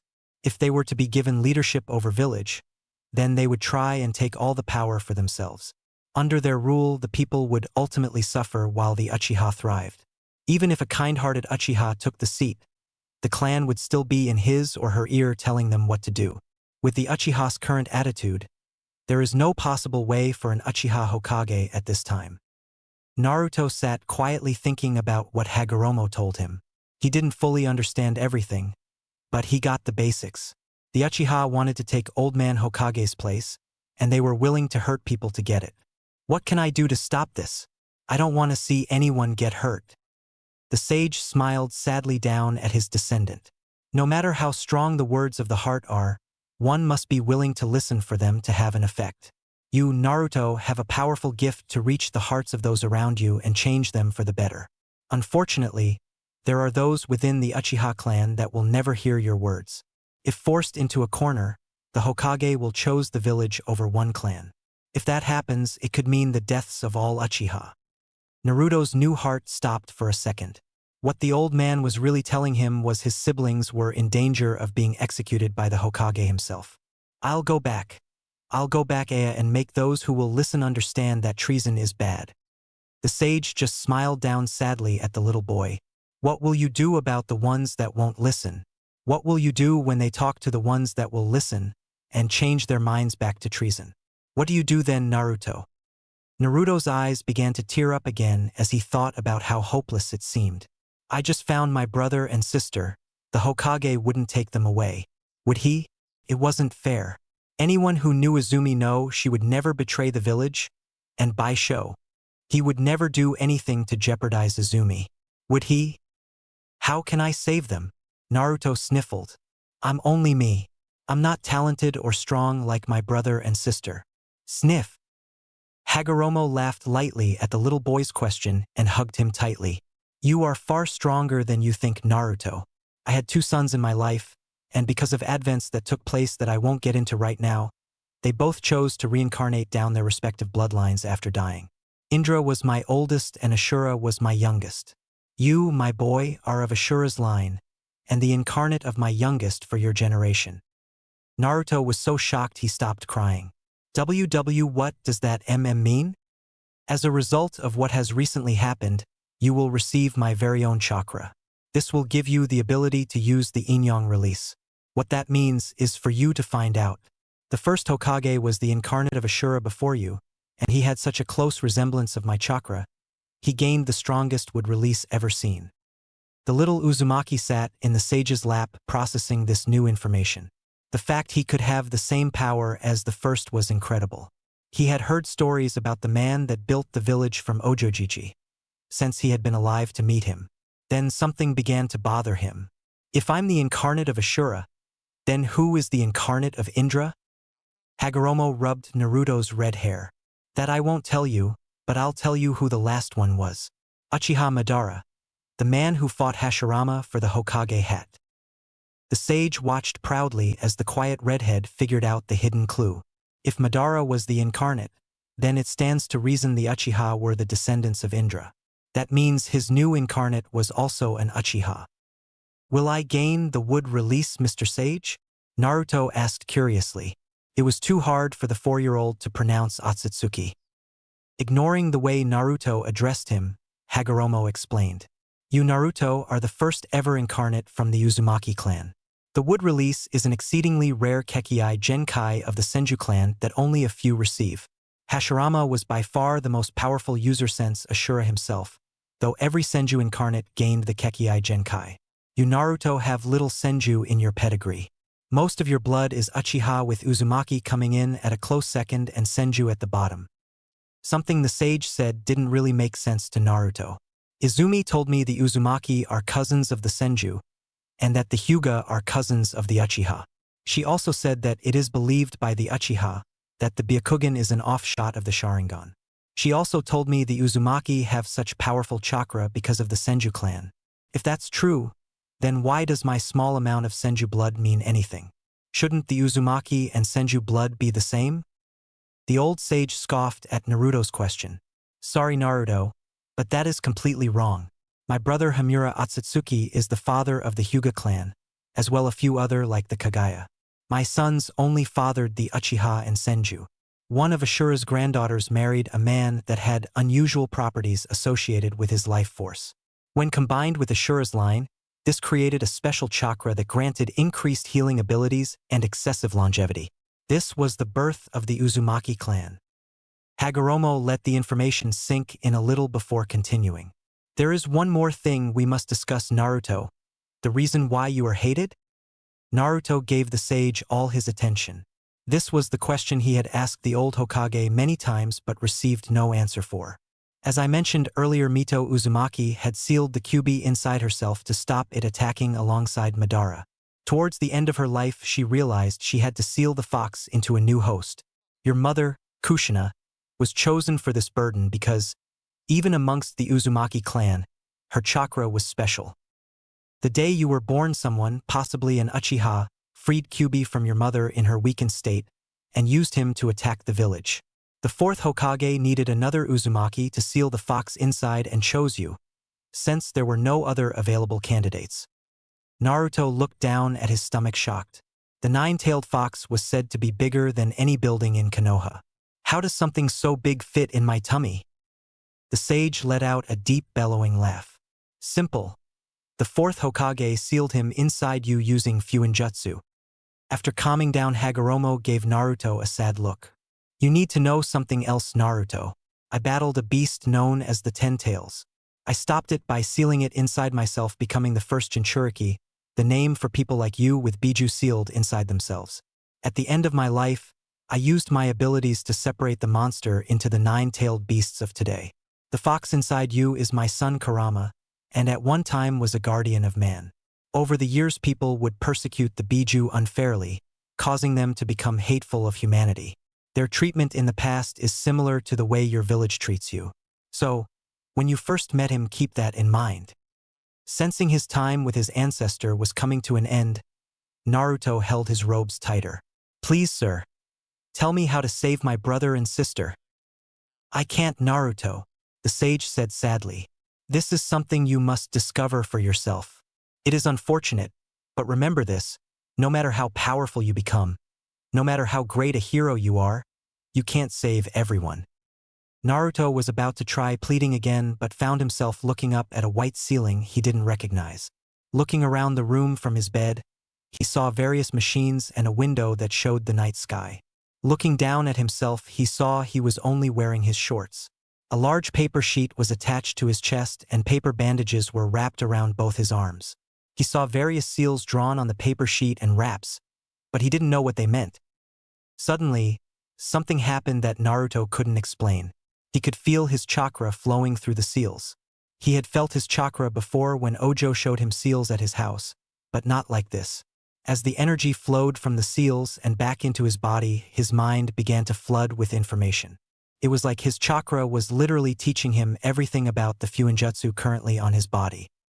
Then he felt something that scared him. His stomach began to feel warm as his chakra began analyzing the formula on his abdomen. The one he now knew held the fox prisoner. If this accidentally broke the seal, then the beast would get out. He tried to control his power and make it stop, but it wouldn't respond. His mind began to gain even more information as his chakra finally stopped. Now knew there were two seal formulas at work and a master tag embedded in both. Naruto suddenly went back to the day he first learned about master tags. It was the third day he had worked with Ojo-sensei. It was like he was there reliving the moment. It was perfect memory recall in high definition. Now, Naruto, I want you to have a look at this and tell me what it is. Ojo had asked the young boy, handing him a large sheet of paper with a formula drawn on it. Naruto had examined the paper excitedly since he loved learning about seals. It was the jutsu of the Uzumaki clan and Naruto wanted to be the best Uzumaki seal master ever. The drawing looked like a throwing star outline full of various kanji and squiggly marks. Naruto gave Ojo a confused look. It looks like a sh shuriken. Ojo rubbed Naruto's head affectionately and explained. That is the formula that represents my chakra. It is called a master tag, and it is needed to use some of the most powerful Fuinjutsu techniques known throughout the world. Learn this, and the only thing that will limit your Fuinjutsu will be lack of knowledge and imagination. Increase your knowledge and better your mind and imagination, then there is theoretically nothing you can't do. The old Uchiha then reached into the pocket of his robes and pulled out a triple-bladed kunai. He handed it handle first to Naruto and said, "What you hold there is one of the kunai that the fourth Hokage used to end the third great ninja war. His teleportation jutsu, the Flying Thunder God, requires a master's tag to connect with the user and allow instantaneous travel." Naruto studied the kanji on the handle intently. He looked up excitedly at his sensei and asked, "Cici, can you use FFFF?" No, Naruto, I can't. Ojo interrupted the boy.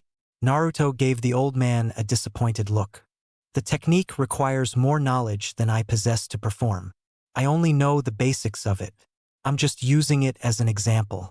Unfortunately, you are years away from possible discovering your master tag, as each one is different from each individual to the next. Naruto snapped back to the present with his mind buzzing.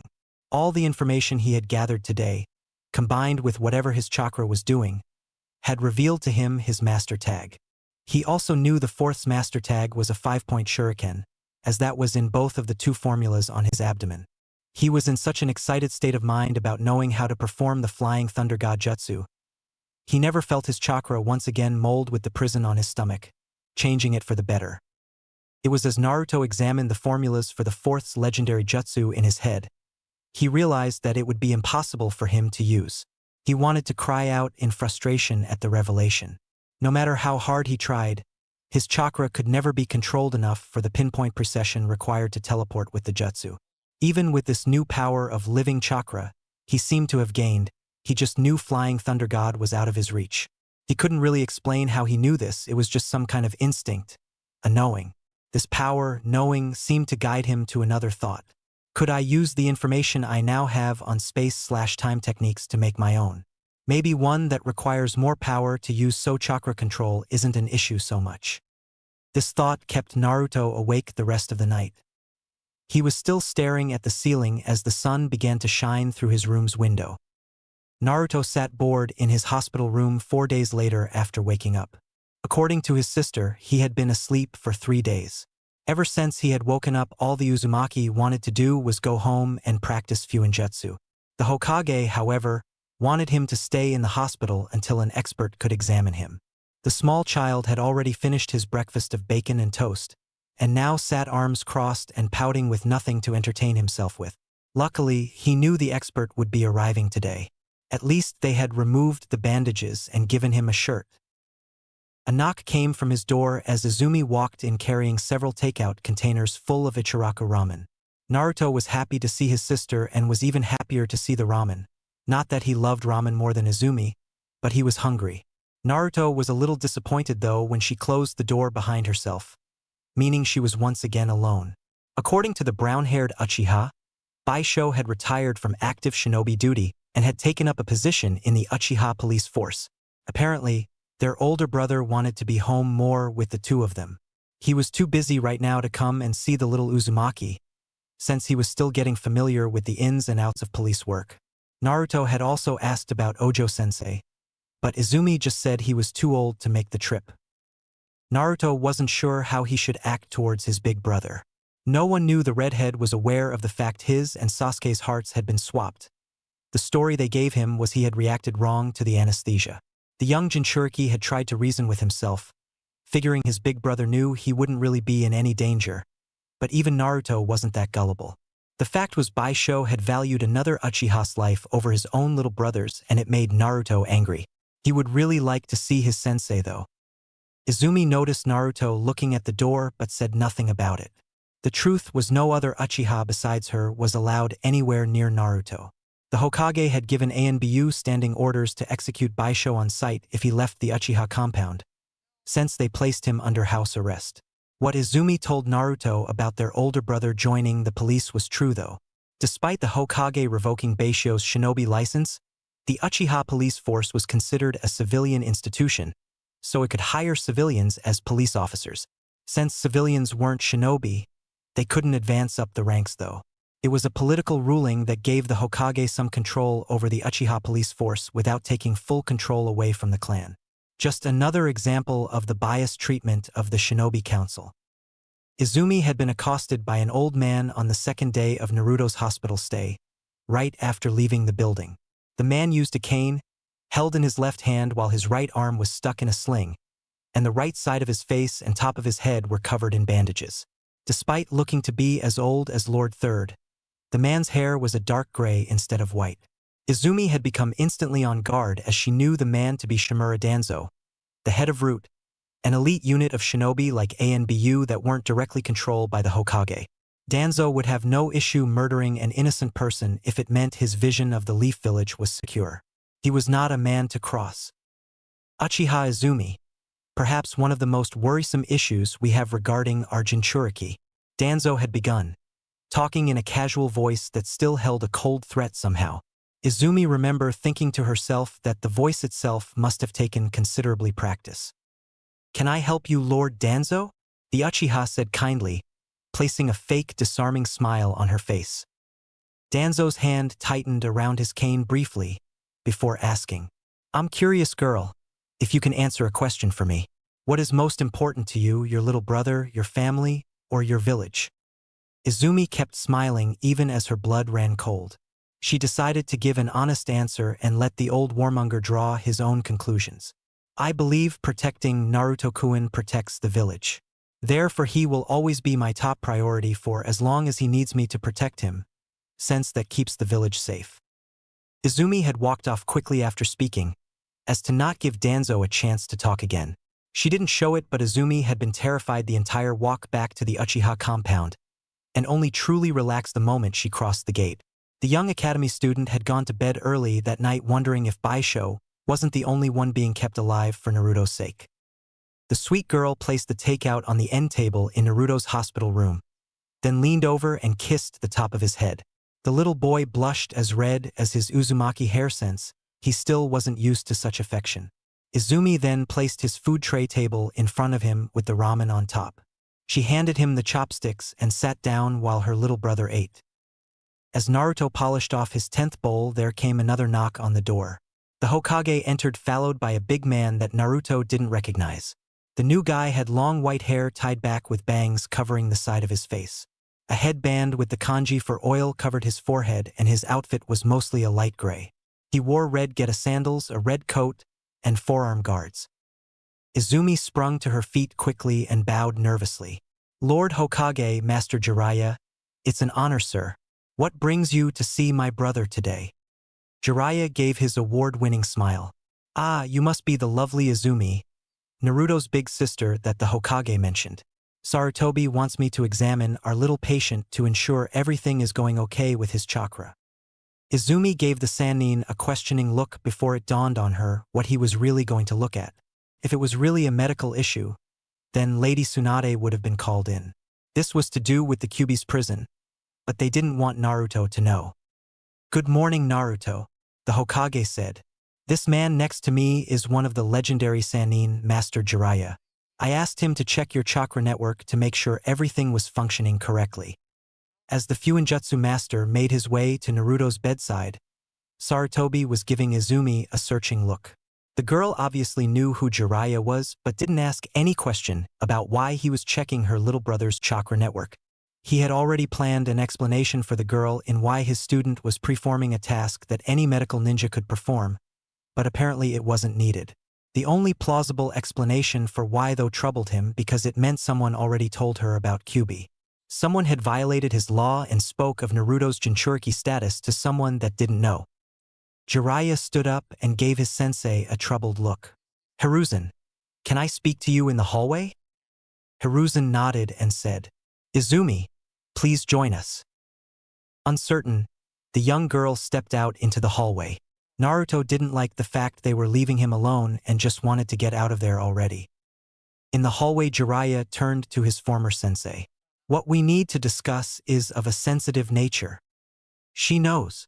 Hiruzen interrupted the Sannin. He fixed a strong glare on Izumi, making the girl shake a little in fear. "Who told you?" Jiraiya felt a little sorry for the girl and intervened. "That's not important at the moment. Minato's master tag has somehow been replaced with some else's that I can't identify. Someone else has control of the prison.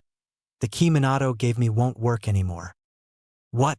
Is there any danger of the seal breaking?" Sarutobi asked, shocked. All angry and concerned about his law being violated gone. "Is my little brother okay?" Izumi asked as her eyes began to tear up. "Everything is fine at the moment," the Toad Sage quickly reassured them. "Izumi, run home and get Master Ojo. Tell him to report directly to the Hokage." The Uchiha quickly took off to accomplish her task. Sarutobi turned to Jiraiya with a questioning look. "Do you think it was Ojo that stole control?" The Sannin stood quietly for a second thinking. No, Ojo's a good man. He loves children and would gladly lay down his life for the village. Even if the Uchiha clan ordered him to do this, he wouldn't have. The problem is not many Fuinjutsu users ever discover their master tag. But I'm sure Ojo has. If it wasn't him, then I don't have a clue who else it could be. No one here at the hospital could have accomplished this, Hiruzen said to himself while looking around. He turned to Jiraiya and said, "Let's head back to my office to wait for Ojo." Both men used Shunshin, leaving quickly. Across town in the Uchiha compound, Izumi was running as fast as she could to Master Ojo's house. Several clan members waved to her, but she didn't bother waving back. She finally made it Ojo's small house and pounded on the front door. "Just a second, damn it. I'm coming, just hold on. I don't move as fast as I used to." Izumi heard the old man holler from inside. He finally wrenched the door open angrily. "Yes, what is it?" "Oh, Izumi." He finished smiling. "You need to report to Lord Hokage right away. There is some kind of problem with Kyuubi's prison on Naruto. Lord Third and Master Jiraiya are waiting for you," Izumi explained breathlessly. Ojo quickly closed his front door as he walked outside. The moment the door closed without Ojo inside the house, a seal appeared on the doorknob with the kanji for locked drawn in the middle. As they were leaving the gates, Izumi tried to explain what the problem was, only for Ojo to stop her. "We don't want to cause a panic if we don't need to, dear. These are things we don't discuss where everyone can hear." It took them some time to make it to the Hokage manor. The whole way Ojo was complaining about his back, his hips, and the distance from the compound to the manor. Finally, they came upon the front entrance where the Chunin were standing guard. Izumi recognized the blonde Hyuga on guard duty from the day they adopted Naruto. He stepped aside as the two Uchiha approached, since he had already received orders. Hurrying past the secretary without so much as a hello, both Uchiha walked straight into the Hokage's office. Ojo stood in front of Hiruzen's desk taking deep breaths. After his heart finally calmed down a little, he said, "What's the emergency?" Izumi was staring at the stone-cold face of the village leader. On his right stood an equally cold Jiraiya. The toad hermit pulled a scroll from inside his pocket and laid it flat on the desk while studying Ojo's reaction to the drawing. On the paper was a 5-pointed shuriken outline with various kanji and formulas that Izumi didn't recognize. Master Ojo gave Jiraiya a pointed look and asked, "Is this the emergency? You found a seal formula with an unknown master tag?" "Izumi told me something was wrong with Naruto-kun's seal." Jiraiya relaxed a little at the fact the old Uchiha didn't recognize the fourth's master tag. He wasn't quite finished though. The hermit pulled out another scroll and opened it on the Hokage's desk. On this paper was another outline with various kanji and formulas as well. This one looked like a cat's paw. Sarutobi watched Ojo's reaction, along with Jiraiya, and could clearly see the older man becoming frustrated. "Will someone please tell me what is going on and why you keep showing me master tags?" "Master Ojo, can you show us your master tag?" the Hokage demanded, presenting a blank scroll. Despite the way he phrased his words, it wasn't a request. The elder Uchiha took the offered scroll and began running through hand signs. He placed his hand in the center of the open paper. Ink like spiderwebbing began to cover the surface until the drawing of the shuriken image, complete with kanji that represented Ojo's chakra formula, appeared. Both Hokage and Jiraiya relaxed a little bit more. This confirmed in their minds that Ojo had nothing to do with the tampering of Naruto's seal. It did bring up a more troubling question though. Who tampered with the seal and for what purpose? Jiraiya shared a look with the Hokage before addressing Ojo. "What I'm about to tell you is top secret. The only people that shall know what was discussed will be the four of you. Unless a life or death event occurs, you can tell no one. Not your clan, not Baisho, no one." Ojo simply nodded his head at the instructions. It wasn't the first time too secret information was shared with him. At the elder man's nod, Jiraiya continued explaining. "I examined the fourth seal today. Lord Hokage wanted to make sure there was no damage due to the heart swap that almost killed Naruto. Upon examination, I realized that the fourth's master tag was replaced by a new tag. The cat paw on the desk is now the controller of the seal. All the fourth's preparations made, in the advent of an emergency in containing the fox, are as of right now completely ineffective. The only measure now is the seal and Naruto himself. The elder Uchiha gave no visible reaction to the news, but on the inside, he was fuming. If they were dealing with an enemy, then Naruto-kun was essentially their living bomb within the village. They could simply destroy the seal at any time from wherever they were, and the village could do nothing to stop it.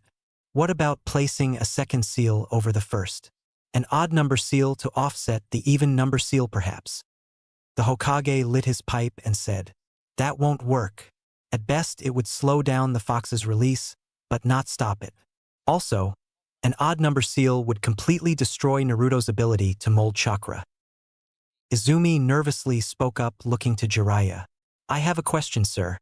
How difficult would it be to replace the master tag in Naruto's seal?" Jiraiya thought it over a little before saying, "Extremely difficult. You would have to open the formula, apply a release delay of adequate size, remove Minato's tag and place your own. Remove the release delay without breaking the seal outright. Extremely difficult. Then close the formula as it was intended to fold." "Fold, sir?" Izumi inquired further. "Yes, seal formulas are usually drawn large, then folded smaller.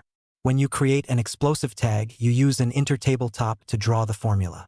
Then you place the paper tag in the middle. When you fold the formula, you place it on the tag, creating the finished product. A master can draw folded formula seals with chakra alone. Master Ojo demonstrated this when he drew his master tag." Jiraiya finished. "Then, from what you're saying, the only person that could have done this was someone who knew the workings of Naruto's seal inside and out." Izumi stated, shocked. Was there really someone out there as good as the fourth in terms of Fuinjutsu? Did the fourth invent the seal used on Naruto? "No," Ojo stated. "It is in fact an old jutsu used by the Uzumaki clan. I believe Namikaze Minato was trained in their arts at Kushina's request." "You're correct, Ojo," Hiruzen said, deep in thought. "I don't see how we'll figure out." "Lord Hokage," the secretary interrupted over the intercom. "What is it?" "I said no distractions until after this meeting," the Hokage said, pressing a button on his desk. "I know, sir, and I'm sorry, but a doctor and nurse are here to see you regarding Uzumaki Naruto. They say it is important they speak with you, sir." "Send them in," the Hokage ordered. The group of 4 watched the door open and 2 people walk in. The nurse had long purple hair and a standard nurse uniform she filled out well. If the situation wasn't so serious, Jiraiya would be all over her. The doctor was an elderly man, perhaps Jiraiya's age, wearing the standard all-white bodysuit and coat that only showed his face. The doctor walked forward and handed several pieces of paper to the Hokage. "Sir, Nurse Amachi brought these to my attention earlier today." The Hokage began to look through the stack of papers, which he saw were drawings done by a small child. "No, not drawings. These are designs for seals." He passed half the sheets to Jiraiya and the other half to Ojo. "Nurse, where did you get these?" "Lord Hokage, I found them in the Dem boy's room. They were on a night table. He's been drawing them ever since he woke up," the horrible woman said. Jiraiya lost any interest he had in the woman. Giving her a hard look, he asked, "Have you shown these to anyone else?" The purple-haired woman palled at the hard glare. No, sir. I kept them to myself and only showed Dr. Seiki this morning. I had a family emergency that kept me busy for the last few days." The nurses were understanding orders that if anything unusual happened, they keep it to themselves and tell me about it first, unless there was immediate danger. The doctor explained. Ojo was studying one of the seal designs for a good minute before looking up quickly, Sharingan active. Both doctor and nurse looked his way and got a glassy-eyed look. "Are you both sure no one else has seen these?" Both answered in a monotone manner. "Yes, we are sure." "Forget you saw these drawings. You came here only to discuss a discrepancy in the medication Naruto has been receiving. Nothing more. You talked it over with the Hokage and realized there was no issue. Leave." At the old Uchiha's words, both nurse and doctor left without another word. The Hokage gave Ojo a hard look before saying, "You better have a good reason for placing 2 Konoha civilians under a genjutsu." Ojo stumbled to a chair to sit down. Izumi hurried to help him, but the proud old man waved her off. I'm sorry for reacting so hastily, Lord Hokage, but I felt it was necessary under the circumstances. Ojo then passed the sheet of paper he had been studying to Hiruzen. I have no idea what Naruto-kun is trying to accomplish with this formula, but I do recognize one aspect of it. Jiraiya moved to look over the kanji and formulas. He was completely shocked to see a crude design for a space/time jutsu. He recognized some of the fourth's work in the design. It was the perfect master tag in the middle of the paper that truly shocked him. Holy shit, that's Naruto's master tag. The Hokage didn't even bother reprimanding the Sannin for swearing in front of a child. He completely agreed with Jiraiya. Drawn on the paper with perfect clarity was the master tag they had discovered in the fourth seal. Uzumaki Naruto had taken control of Kyuubi's prison door. Izumi moved to look over the Hokage's shoulder as well and saw what had startled the grown-ups. What does it mean? Ojo gave a single hard laugh. It means the Jinchuriki has absolutely control of the door that holds Kyuubi. If Naruto chose, he could open that door as much as he wanted and call forth the fox's power at will. The problem would be if he can control that power without losing himself to it. Izumi gulped, thinking back to the night Kyuubi attacked the village. How could any person control that much power? Naruto stood in his hospital room staring down at his new clothes. Izumi had returned with a bag from a local store, smiling happily. His sister explained he was all healed, and that she bought him a new outfit to celebrate his release. The redhead was wearing black shinobi-style sandals with ankle white wraps, black pants that went just past his knees, a sleeveless dark brown shirt, and dark brown wrist wraps. He looked at his sister's outfit and noticed that aside from her purple shirt, which also had a V-cut in the middle of the front and back that reached her knees, their outfits were practically the same. Izumi had dressed him up to be a clone of her, and Naruto was too nice to tell his smiling sister he didn't like it. The giddy girl glomp hugged the little redhead and squealed, "Oh Naruto-kun, you're so cute." Naruto was blushing bright red as his big sister finally set him back down. She grabbed his hand and said, "Come on, we'll go get lunch and then head to the park." As Izumi led Naruto to the reception desk to check out, she thought back on the conversation she just had with the Hokage, Jiraiya, and Ojo. After Ojo had explained the dangers of her little brother being in control of the cage door, Izumi had asked Jiraiya if he could change the master tag to his. The old hermit had laughed at her question. When he saw Izumi begin to lose her temper, he asked, "You don't use your head very often, do you, girl?" "Think for a second, Izumi," Ojo exclaimed. "Naruto has been studying Fuinjutsu for 1 month. Do you really think in that small amount of time he figured out his master tag, discovered his status as a Jinchuriki, figured out the fourth Hokage's sealing technique, and how to safely remove one tag to place another without freeing the demon inside himself? There is more going on here than what we are seeing." Hiruzen spoke next. Some ability your brother possesses, allowed this to happen. If Jiraiya were to place his tag inside the seal, then this unknown ability could just change the tag back to Naruto. Without more information, we can't act. Going in blind could prove extremely disastrous for the village and Naruto. Izumi calmed down and asked, "Does this have anything to do with the Uzumaki clan?" "Possibly," Jiraiya stated, uncertain.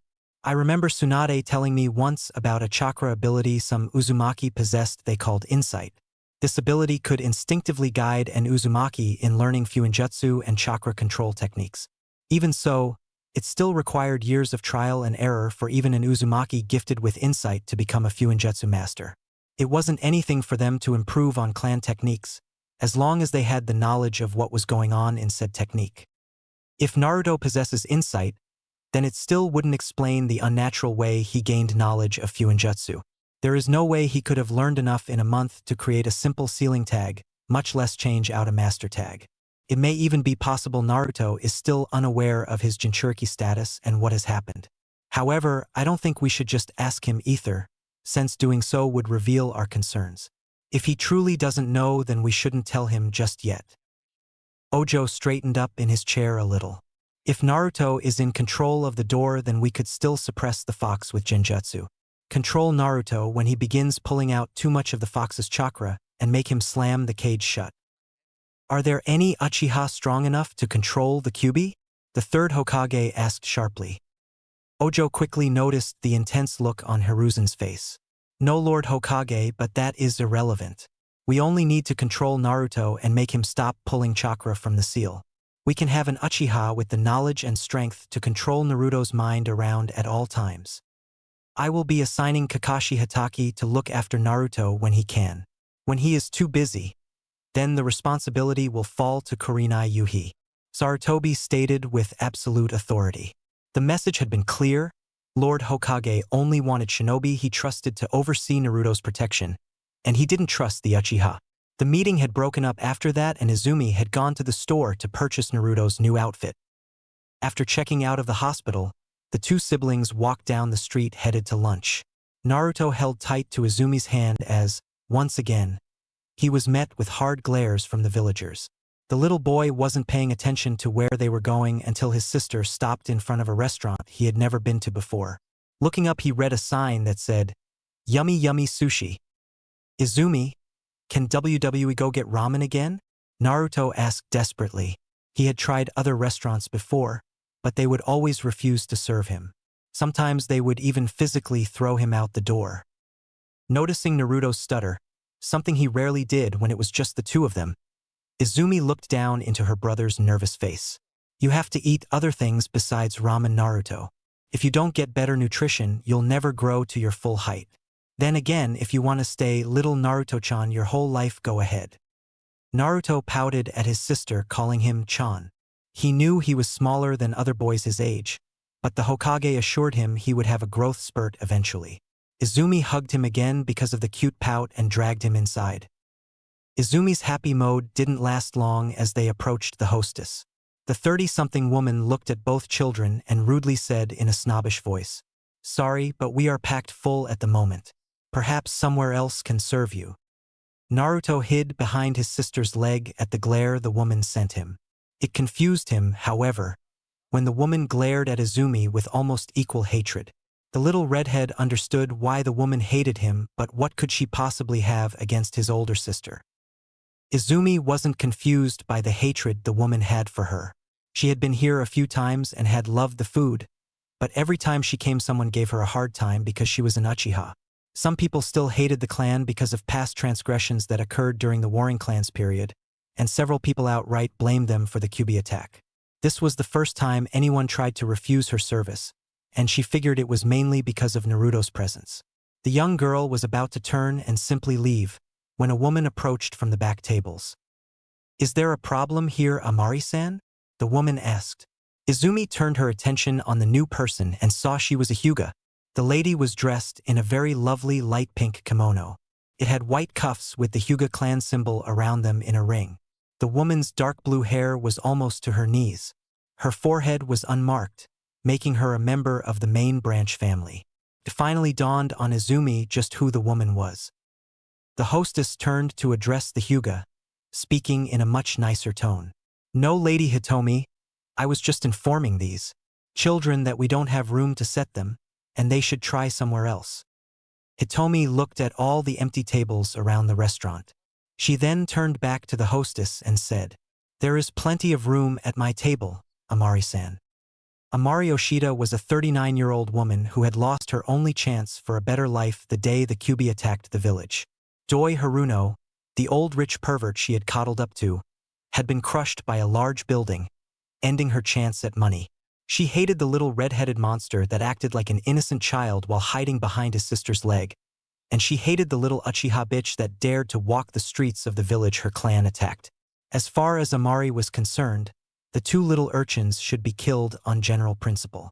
She had served the girl a time or two, just because she hadn't wanted trouble with the Uchiha clan, but she would be damned if she would serve the demon.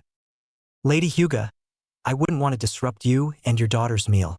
I'm sure there is a place down the street with more room," Amari explained quickly in a nervous voice, trying once again to kick the children out.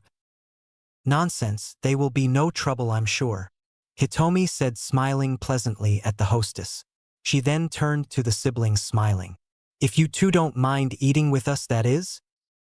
Izumi studied the woman closely and noticed her stomach was a little bigger than what she remembered from the few times spying her in the street. Obviously, she was several months pregnant. I wouldn't want to impose on you and your family, Lady Hyuga, Izumi said, unsure. Amari seemed to smile brightly at this, until Hitomi said, "It's no bother really, and I'm sure Hinata would like a new friend." "Thank you, Lady Hyuga. Me and Naruto would be glad to dine with you and your daughter," Izumi said, smiling while giving a respectable bow. She then nudged Naruto in the shoulder. "What do we say, Naruto?" The little Uzumaki had been watching the events carefully. He was worried about meeting new people, but Lady Hyuga seemed nice. He hoped her daughter was nice too. Thank you, Lady Hyuga. He then bowed. Hitomi smiled down at the little boy that reminded her so much of Kushina. She missed her friend dearly, and it hurt thinking about the fact this boy would have probably addressed her as aunt if things had been different. She and Makoto had both tried to adopt him after the Kyuubi attack, but politics had prevented either the Uchiha or Hyuga clan from adopting the Jinchuriki. Looking at Izumi, who was also smiling at Naruto, reminded her of the boy's dark origin. She would never hate the girl for something her father did, but the idea of someone she loved like a sister being violated in such a way brought up a powerful rage from within her chest. She was forced to suppress it for the children's sake. As both kids walked further into the restaurant, Hitomi rounded on the hostess with cold eyes that made the harlot tremble in fear. "If I ever see you treating the son of Kushina Uzumaki so poorly again, I'll kill you." Hitomi quickly placed her happy smile back on her face as she caught up with the two siblings and led them to the table. Upon arriving, Izumi saw a young girl with long bangs and a short haircut the same color as Lady Hyuga's. She was wearing a kimono like her mom's with a silver butterfly hair clip on the left side of her head.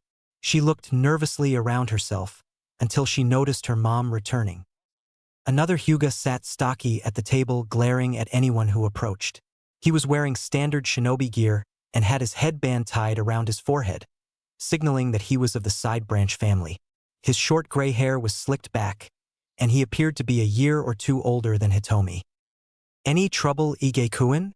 Hitomi asked the Hyuga jounin. "No, Lady Hitomi, no trouble." Taking notice of the two children with the Hyuga matriarch, he asked, "Who are these two?" "Allow me to introduce Uchiha Izumi and her little brother Uzumaki Naruto. Children, this is my older brother Hyuga Ige and my daughter Hyuga Hinata," Hitomi said happily. She was really hoping that Naruto and Hinata could become as good of friends as her and Kushina had once been. Now, if only Makoto and Sasuke were here, the Hyuga matriarch thought sadly. Over the years, Hitomi and Makoto had grown apart. If Hitomi had to guess when they began to drift, then the answer would be the day they lost their sensei, Kimitaro Ozaki. Makoto, Hitomi, and Kushina has been one of the rarest genin team formations, an all-kunoichi team. Ozaki-sensei, who had been known for his womanizing ways, had complained excessively about being responsible for 3 young girls. It was believed that the third Hokage had named him sensei to teach the man a lesson about respecting kunoichi in general, not that he wasn't a good fit to teach the 3 girls. He had predominantly been an expert in taijutsu and jinjutsu but was well-rounded in both ninjutsu and some fuinjutsu. He had been dubbed the Ghost of Konoha because of his ability to fight completely invisible under a camouflage jinjutsu that most could only hold while standing still. Despite this ability, he was not a perverted peeping Tom, and had actually killed an enemy shinobi during the war when he tried to ambush the 3 young kunoichi when they were bathing in a small pond. Whether the man was actually trying to peep or if he was just trying to kill 3 enemy kunoichi was irrelevant. The sheer amount of brutality Ozaki used to dispatch the fool to the next world was still discussed as a cautionary tale in the Hidden Stone to this day. Their beloved sensei fell in battle only 1 month before the end of the Third Great Shinobi War. Not long after all 3 kunoichi had made jounin, Makoto last after maternity leave, they went on a mission with completely wrong intel.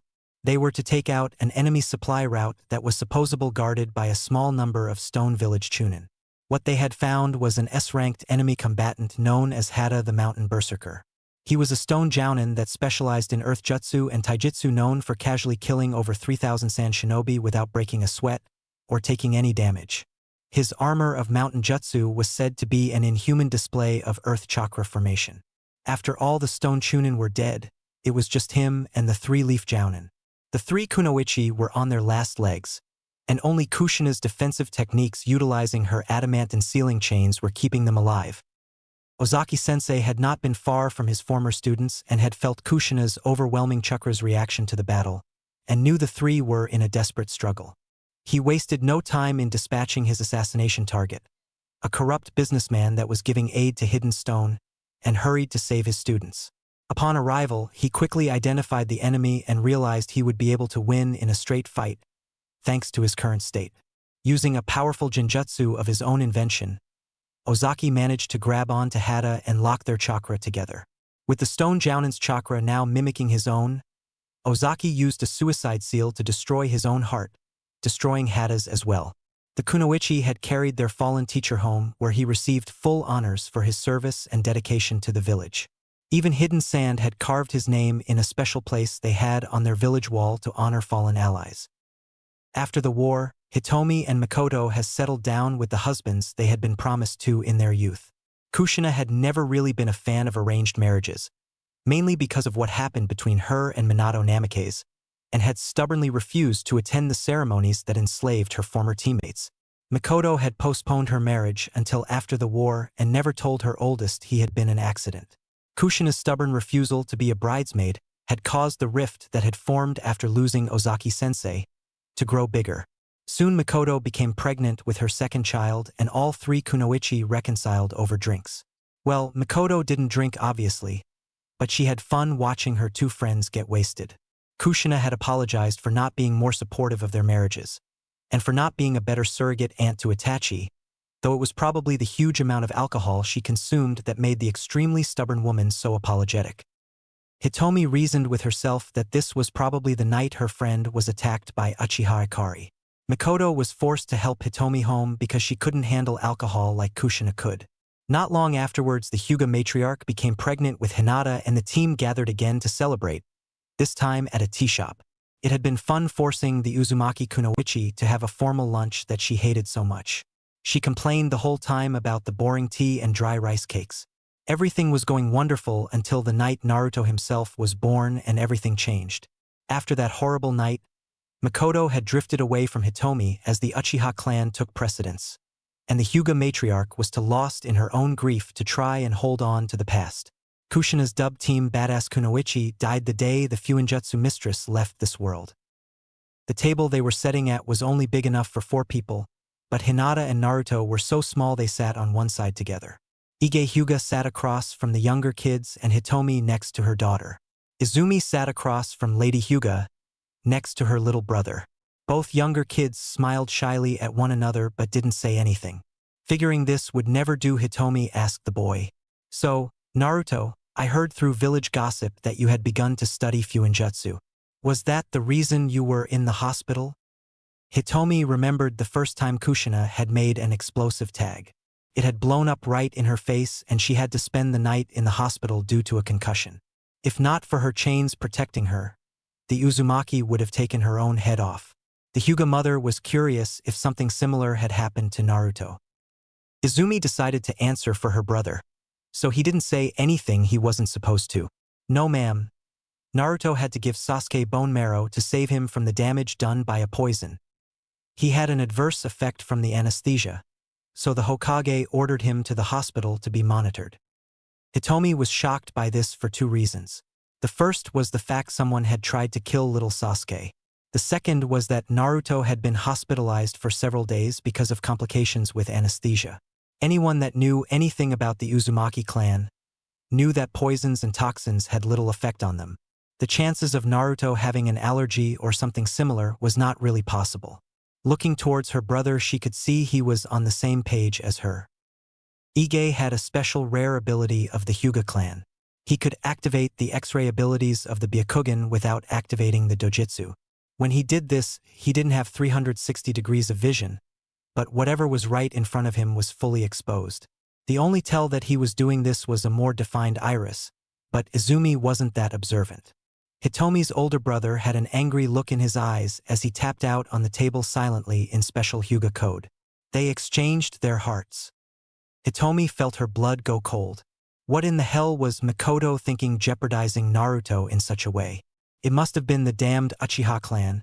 If not, then Hitomi was going to kill her former teammate. Looking across the table at Izumi, The Hyuga matriarch saw burning hot anger smoldering in her eyes, signaling that she was just as furious as Hitomi that Naruto had almost died to save Sasuke. Izumi, in an effort to change the subject and calm down, asked Hinata, "So, are you excited to be a big sister?" The little Hyuga blushed at being addressed and stuttered out, Why, yes. It has already been discovered that it's a GG girl. She's worse than Naruto, Izumi thought to herself. She smiled politely at the cute little girl and grabbed her menu. Deciding on a few rolls and a platter of sashimi, the table signaled the waiter to take their order. He was a middle-aged man and was happy to serve them. He smiled kindly at the little children and left them crayons and paper to draw. As they waited on their food, Hitomi regaled the children with tales about Kushina and Mikoto from the academy. She was just explaining a rather funny yet mean trick Kushina had pulled on their sensei when she noticed what Naruto was drawing. In front of the boy was a red-colored seal that looked extraordinarily complex and difficult. She was extremely surprised to see the neatly drawn kanji and formula but had no idea what it did. "That's very nice, Naruto. Does it do anything special?" Hitomi asked kindly. The small boy looked down at his paper. He had drawn the seal when Lady Hyuga had been talking about Lady Mikoto's failed attempt to impress her instructors with a difficult kunai trick, and completely forgot about it. It's a rough outline of a SS space-time TT technique. Izumi suppressed a groan. Her little brother had no sense of secrecy whatsoever. Both older Hyuga were smiling good naturally at Naruto, obviously thinking he was joking or playing a game. The girl decided to change the subject quickly before either grown-up figured out the Uzumaki wasn't kidding. "So, Ige-san, have you been on any dangerous missions lately?" The next 10 minutes were taken up by the Hyuga Jounin talking about a mission he just had in the land of tea. Apparently, there was supposedly a group of drug traffickers that had taken up shop somewhere along the coast, and the Hidden Leaf had been hired to take them out. The mission became more complicated than that, though, when Ige discovered a slave trafficking ring instead. The Konoha shinobi were forced to abandon the drug traffickers to take out the more dangerous slavers, a task further complicated by the presence of minor Rouge Ninja. Izumi looked up just as their food arrived. She was grateful for the further distraction, saying, "Naruto, put your drawing up for now and eat your lunch. After this, we're still going to the park." "Oh, the park. Would you mind if Hinata joined you?" Hitomi asked happily. She wanted her daughter to get out more and be sociable. "I'll probably head home as I'm getting tired, but Ige can go with you. You don't mind, do you, brother?" As if I had a choice, Ige thought to himself. This wasn't a side branch and main branch thing. This was a big brother to a younger pregnant sister and loving uncle thing. I would love to take my niece to the park. Izumi thought it over and couldn't really find a negative issue with the situation. Hinata could do with a friend as much as Naruto, and she appeared to be genuinely nice. If Hinata wants to come, I'm okay with it." Hinata began taping her fingers in front of her, hanging her head low. She really wanted to go play with Naruto, but she also didn't want to leave her mommy. Looking up at her uncle Ige, she saw him giving an encouraging smile. "I'd love to go to the PP park."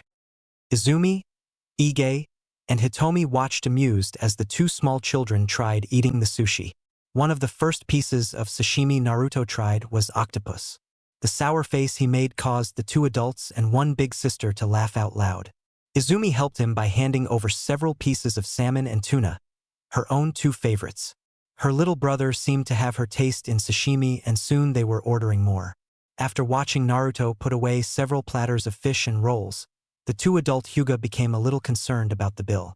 When the waiter returned with the check, Izumi just smiled devilishly and gave him her Beisho's wallet. "That's sweet of you, Izumi, but we could have paid for you and us," Hitomi explained kindly. Izumi smirked and explained, "Don't worry, Hitomi-sama. Just say it's my older brother Baisho making up for not looking out for Naruto, like he should have." Ige snorted, then coughed in his hand to cover it up. This girl was just as bad as his own sister, and if what he suspected about the Uchiha assassination incident was true, Baisho could never atone for his stupidity in Izumi's eyes. He addressed his niece and the redhead. "Let's get to the park. We might be able to visit the sweets shop later if you two kids behave." Outside the restaurant, Hitomi turned to Hinata and said, You be good for your uncle, okay? I well am, mommy. The little girl said shyly, looking at Naruto and Izumi. Hitomi just sighed to herself sadly. She had been the same way when she was a kid, but Kushina had brought her out of her shell. Hinata really didn't have anyone her age to help with the shyness, but maybe Naruto could in a way. The woman said goodbye to her daughter while kissing the top of her head. On the way to the park, Izumi stopped at a small store and purchased a ball. Making it to the play area, the group saw that it was mostly empty today. Izumi sat down on a bench nearby while Ige disappeared to do some light training. He told his niece that he wouldn't be far should she need him. Hinata didn't mind as she was finally warming up to Izumi and Naruto. Both young children walked off to play catch with the large red ball. Naruto and Hinata got tired of passing the ball back and forth, so they began kicking it to see if they could get it past each other. Both children ran back and forth, laughing loudly, forgetting about their shyness as they played. Izumi watched them smiling and, if honest with herself, getting bored. The large meal of sushi had begun to make her sleepy. Good afternoon, Izumi-san, the brown-haired girl heard from beside her. Turning quickly, embarrassed that someone had snuck up on her so easily, she saw Itachi Uchiha sitting next to her studying the children. I wish Sasuke would be more like that, but he wants to grow up quickly. Izumi smothered her annoyance. Itachi wasn't just standing next to her, but sitting. She gave an unladylike snort at her friend's comment. This coming from a boy who graduated at the age of 7, and just now made Chunin only a few weeks shy of 10. Itachi just gave her his famous heart-throb smile. He then sobered up, thinking back on a memory. I stopped being a child when I was 4 years old. The girl just gave him a sad smile, knowing what he was referring to. Towards the end of the Third War, Fugaku had taken Itachi to see a battlefield full of dead shinobi. He had wanted his oldest son to be exposed to war and to understand the world they lived in. Izumi knew that one of Itachi's dreams was to end all war forever, and she actually thought he could do it. Watching the children in silence for a moment, Izumi asked her friend, "No Shursui today? Usually the two of you are inseparable." He had a mission, something to do with the border to the land of Earth. Itachi stated simply. There had been considerable tension building with Hidden Stone recently. It was something to do with the daimyo families of both the Land of Earth and the Land of Fire, but Izumi wasn't sure what the problem was. There were rumors about an arranged marriage proposal that didn't make sense. There were no boys or girls of acceptable marrying age in close proximity in either family. Itachi watched Naruto, looking for signs of lingering damage. I'm sorry for what happened to your brother Izumi. Izumi's happy mood turned sour quickly. Naruto or Baisho? She asked venomously. I was unaware you still counted Baisho as your brother. Itachi reprimanded the girl in a deadpan voice. He knew she was just angrily at the whole situation, but she didn't have to take it out on him. Izumi rolled her eyes and muttered sorry. She then sighed and said, I still consider the bastard my brother, even if I'll never trust him with Naruto again. For the record, I am sorry about Sasuke getting hurt and the death of your grandmother. Both Uchiha sat quietly on the bench for a second before Izumi gave Itachi a questioning look. If you had been there, would you have allowed what happened to happen? Would you have allowed them to risk Naruto to save your little brother Sasuke? The young shinobi sat up stiffly before saying with absolute certainty, I would have done my duty to my village and nothing more. Putting Naruto-san at risk placed the whole village at risk. I would have searched for another way to save Sasuke. The Uchiha watched as Hinata managed to get the ball past Naruto. She smiled happily at her accomplishment as the redhead ran to retrieve the ball. He kicked it back hard, but the little Hugo was already quite flexible and agile for her age, so she stopped it easy. We still haven't caught him, Itachi said, allowing anger to slip into his voice. Izumi was already aware of this. The assassin managed to give Lady Mikoto the slip and was still believed to be around the village. ANBU was on high alert, and the Uchiha police force had doubled the patrols in order to hopefully catch the bastard. If the man were really lucky, he could escape unharmed. If he was just lucky, then the ANBU would be the ones to catch him.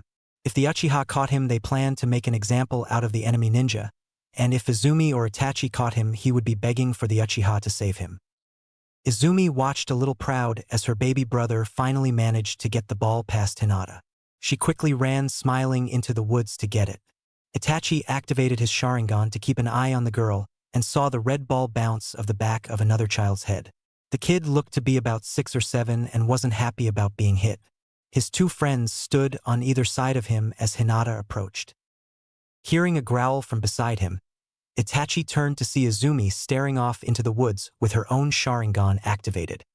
He was startled to see the single-tome red eye in his friend's face and asked, "Since when could you use Sharingan?"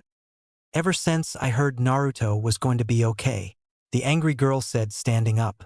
She was about to go help Hinata when Itachi grabbed her arm. She looked down at him questioningly with a scowl on her pretty face. "I know you want to protect her and Naruto," Itachi said with a nod in her brother's direction. Izumi looked up to see Naruto running towards the woods to see what was keeping his friend. Itachi continued, "But some lessons can't be taught kindly. They are both going to be shinobi one day and must learn to handle their own problems." Izumi relaxed a little but still seemed tense.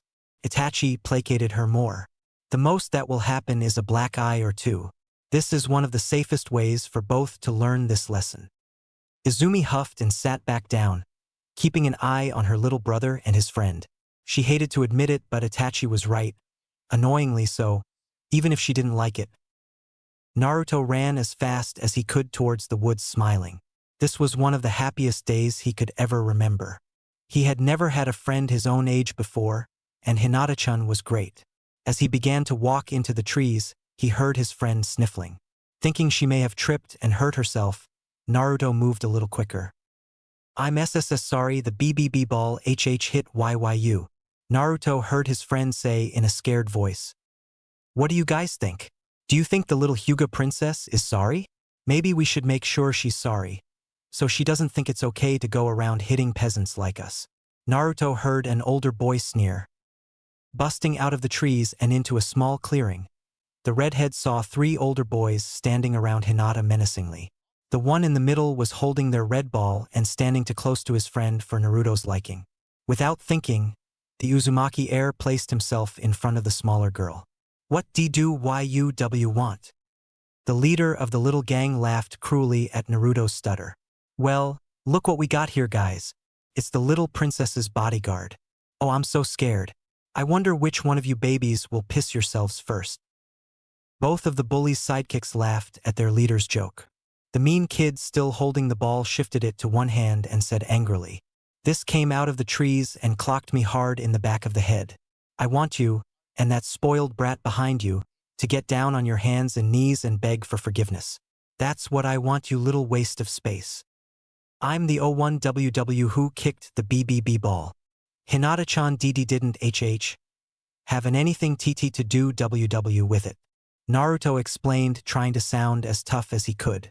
The truth was, he didn't want to get into a fight with this boy. "May WEPP please have our BB ball back.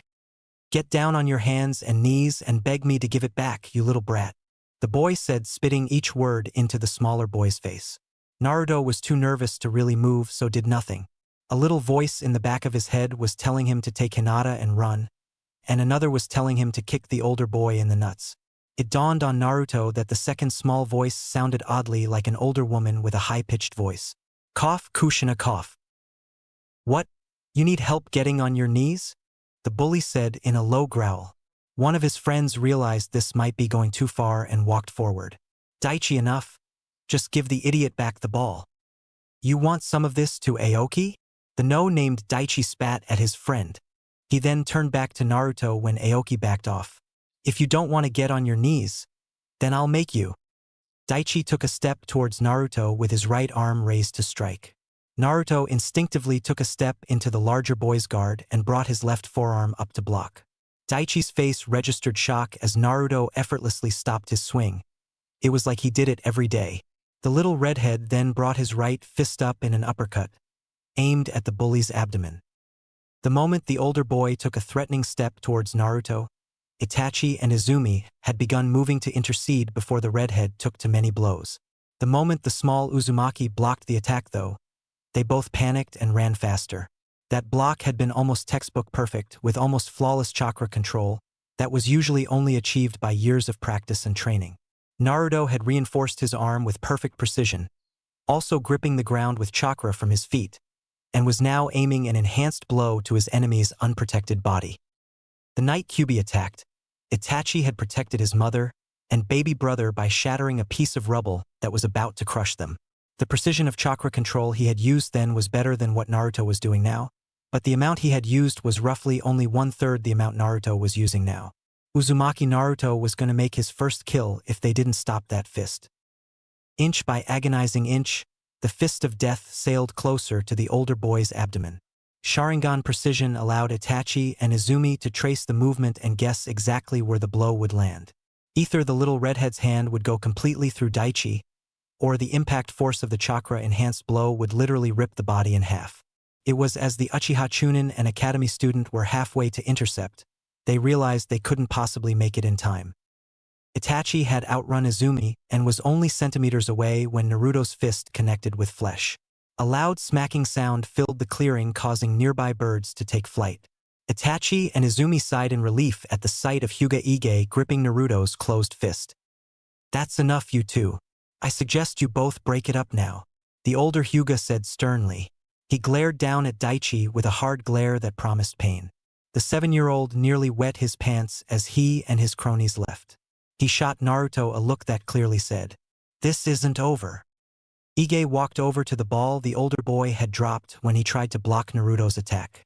He reached down and picked it up, handing it to Izumi. "I thank you for letting Hinata play with Naruto, and hopefully it can happen again sometime soon. I think it's time we headed home though." Naruto and Hinata stood silently to the side feeling sad. Neither one wanted to say goodbye to their new friend. Izumi walked over to her little brother carrying the ball and said, "You're right, Ige-san. Naruto, say goodbye to Hinata and let's head home." Naruto looked to Hinata wondering how he should do this. He had never said goodbye to a friend before and didn't know if he should shake her hand or wave. The indigo-haired girl stepped into her friend and gave him a big hug. Not really knowing how to respond, the little Uzumaki just stood there dumbly. Hinata broke away quickly and hid behind her uncle's leg, smiling shyly at Naruto. Ige bent down and picked up his niece. He gave a small curt nod to everyone and shunshined away. Itachi had noticed that the older man had only used his left hand to grab the ball and to pick up the girl. He had caught Naruto's fist with his right and, more than likely, broke a few bones in his palm. Judging by the fact Hyuga Ige was an accomplished shinobi, the level of force in Naruto's punch was, at the most, greater than what most low-level jounin were capable of. He turned to watch Izumi leading her brother out of the clearing, still holding his hand. She was smiling down at him in a loving big sister fashion while the redhead looked up at her happily. To look at Naruto, you would never think he could kill a man with a single blow. He didn't realize what he was doing, Itachi thought to himself. That was all instinctive. Somehow, Naruto had gained a highly advanced taijutsu technique and he didn't even know it. He had no idea he had almost killed that boy. Naruto looked down at his feet and examined the seal he had just finished drawing, one final time. The young boy had studied Fuinjutsu for the last 3 years and managed to create a space/time technique based on the second Hokage's jutsu, but he didn't think it was nearly enough to stop what was coming. Ever since he had met the Sage of Six Paths, Naruto had struggled for a way to spy on the Uchiha clan. The redhead's work had paid off, but the information was troubling. Naruto had found a way to use his space/time jutsu to spy with. The wormhole jutsu worked like the second Hokage's original, using seal tags as markers to go to and from various marked areas. Instead of instant travel though, Naruto opened wormholes that he could pass through. Each tag allowed him to open a 6-foot hole, in a 15-yard radius, anywhere around the seal. Naruto could also sense anything in the radius field to know what was around, before activating the technique. This wasn't a unique ability since the fourth jutsu did the same thing. That was one of Minato Namike's own upgrades to Tobirama Senju's legendary jutsu. What Naruto had done to spy was simple. He could open a small wormhole to hear and see through. After placing his tags all over the Uchiha compound, and a few other areas inside the village, there weren't many places he couldn't get to quickly or eavesdrop on. The Naka Shrine had been the most difficult to tag, but the Uzumaki had managed to place a seal on both sides of the building. This allowed his sensory area to cover the whole shrine, as well the secret area underneath. After all of Naruto's spying, had learned the Uchiha rebellion was close at hand, the Hokage was still opposed to destroying the clan before they could rebel. Baisho was well aware of the inevitable rebellion and was a key player. The Leaf Village elders and a man named Danzo wanted to strike first. Itachi Uchiha and Shisui Uchiha were loyal to the village and also spying for the Hokage. And his sister Izumi was aware that something was wrong, but had no idea about the planned revolt. Other than gathering information, Naruto had also been trying to invent new jutsu. He had researched famous ninja from both the Leaf Village and other hidden villages, especially the Kages. The young Uzumaki wanted to learn what made them so powerful. After comparing individual shinobi, he had come to one conclusion: almost every one of them had their own unique style. Even if they didn't use a jutsu they invented themselves, each one improved a technique they learned so much they became world famous for it. The best example was the fourth Hokage's improvements to the second Hokage's Flying Thunder God technique. Minato Namikaze had been so well known for the jutsu, other villages thought he made it himself. Naruto knew his wormhole jutsu would probably be a legendary technique one day, but he wasn't strong enough with it yet to stop what was coming. If his new Fuinjutsu project worked the way it was supposed to, then the Uzumaki would have succeeded in making an artificial Kekkai Genkai. It was his hope that with both the space/time technique and the artificial blood limit, he could do whatever was necessary to save the Uchiha clan and village. Naruto was hidden inside a small cave in the Hokage mountain.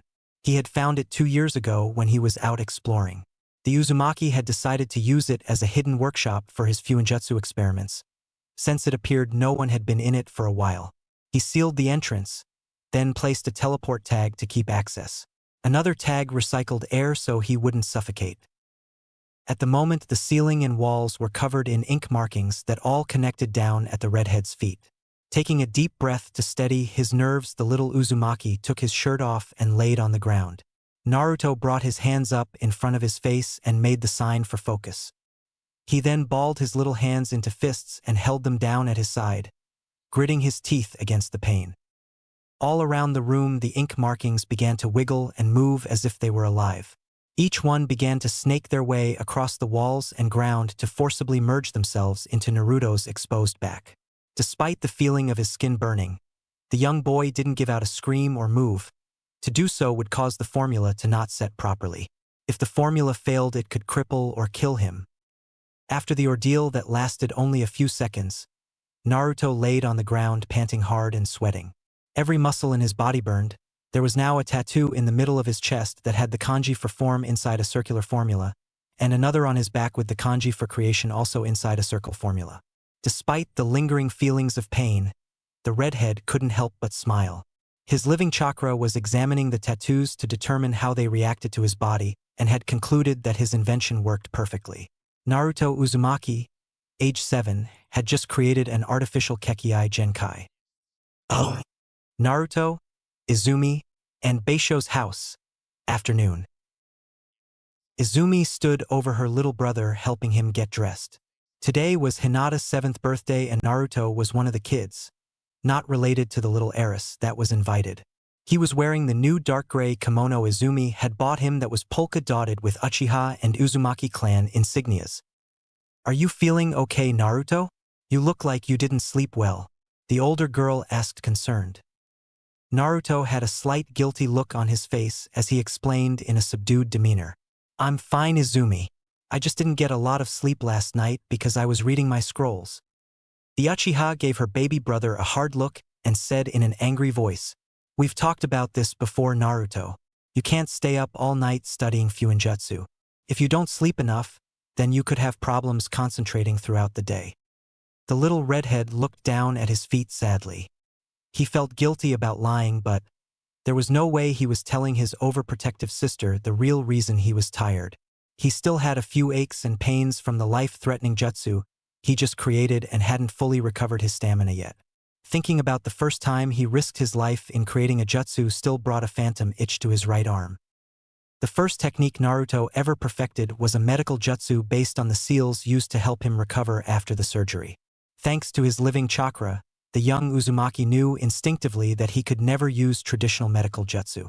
However, he figured that having a medical technique would aid him in protecting the ones he loved, so he decided to try and create one that avoided the need for precise chakra control.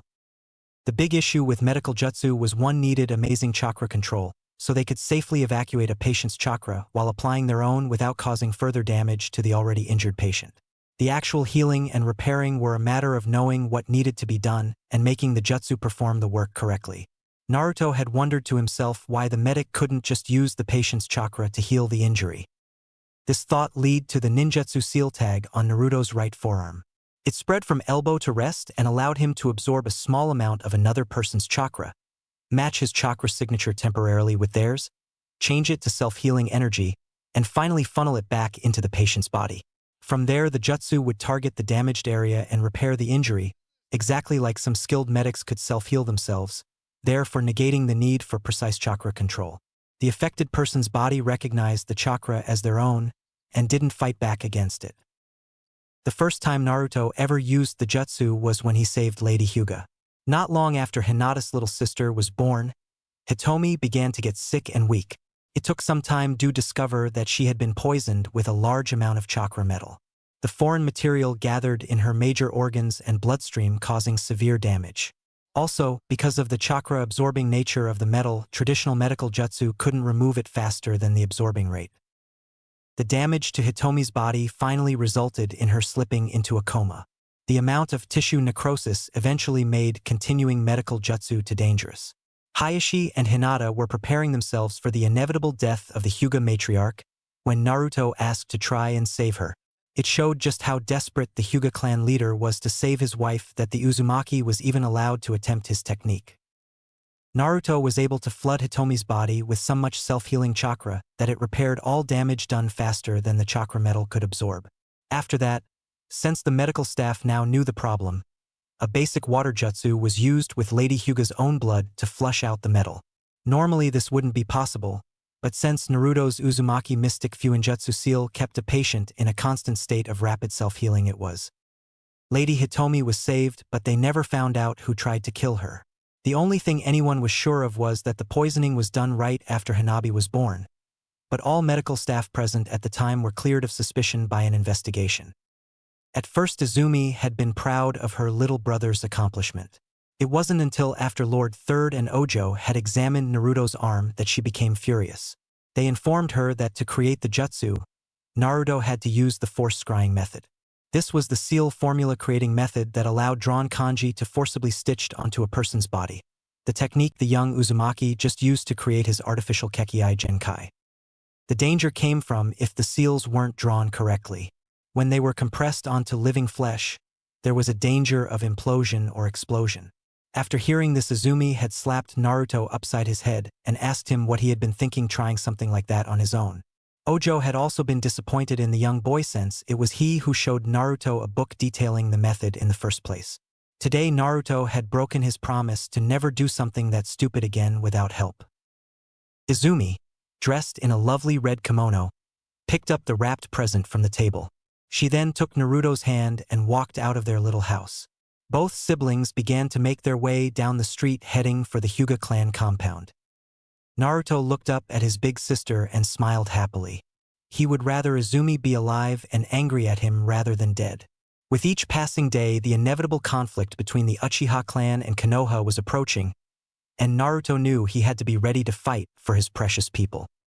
Hyuga clan compound, a few hours later.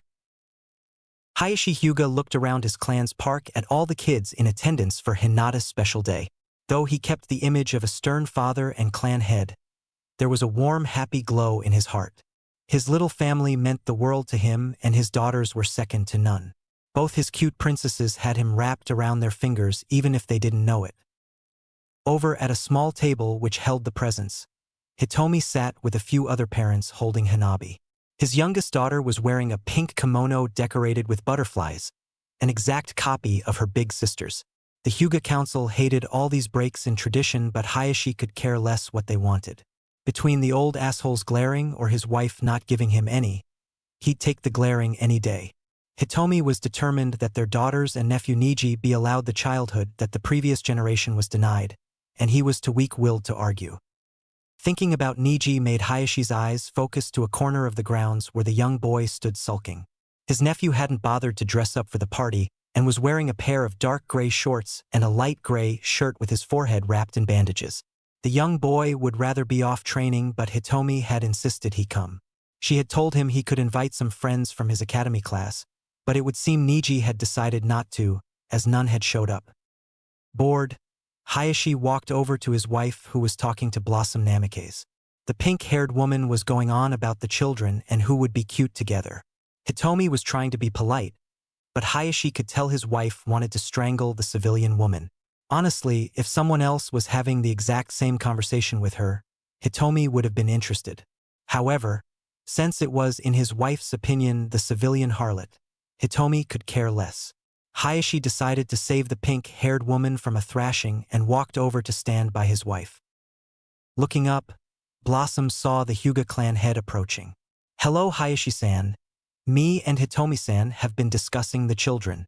It would seem one of your own clansmen has interested in Uchiha Izumi." Looking across the lot to the older kids' table, Hayashi saw Hyuga Maeda trying to flirt with Naruto's older sister and any other young girl in ogling distance. The boy was almost 13 and a member of the main branch. He had developed an appreciation for the opposite sex at a young age, completely skipping the cootie stage, and believed any lady that he talked to should feel honored. Hayashi knew so much about the boy since a few elders had hinted at matching him with Hinata.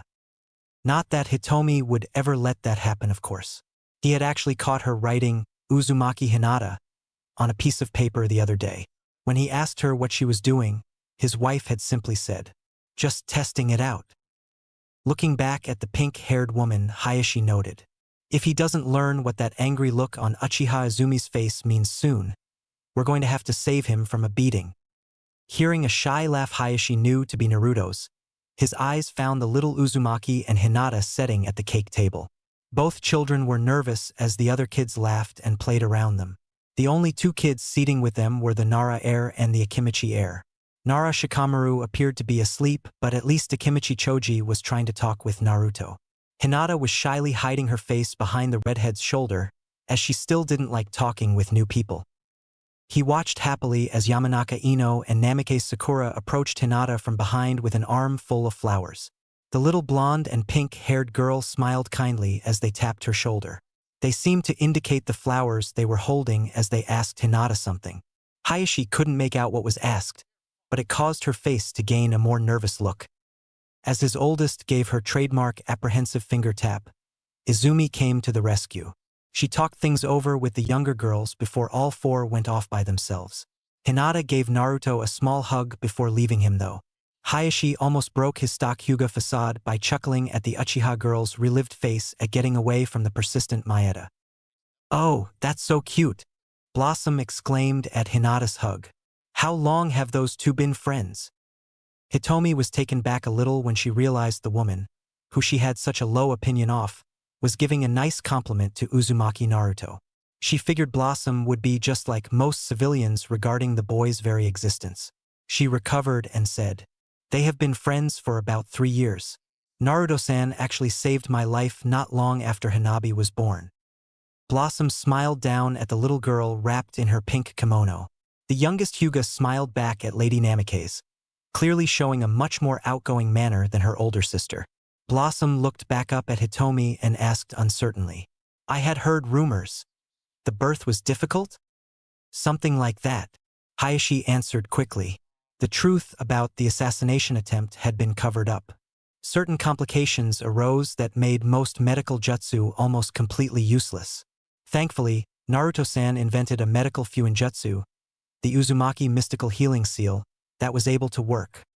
Blossom seemed to absorb the information as she watched her daughter play with the other girls.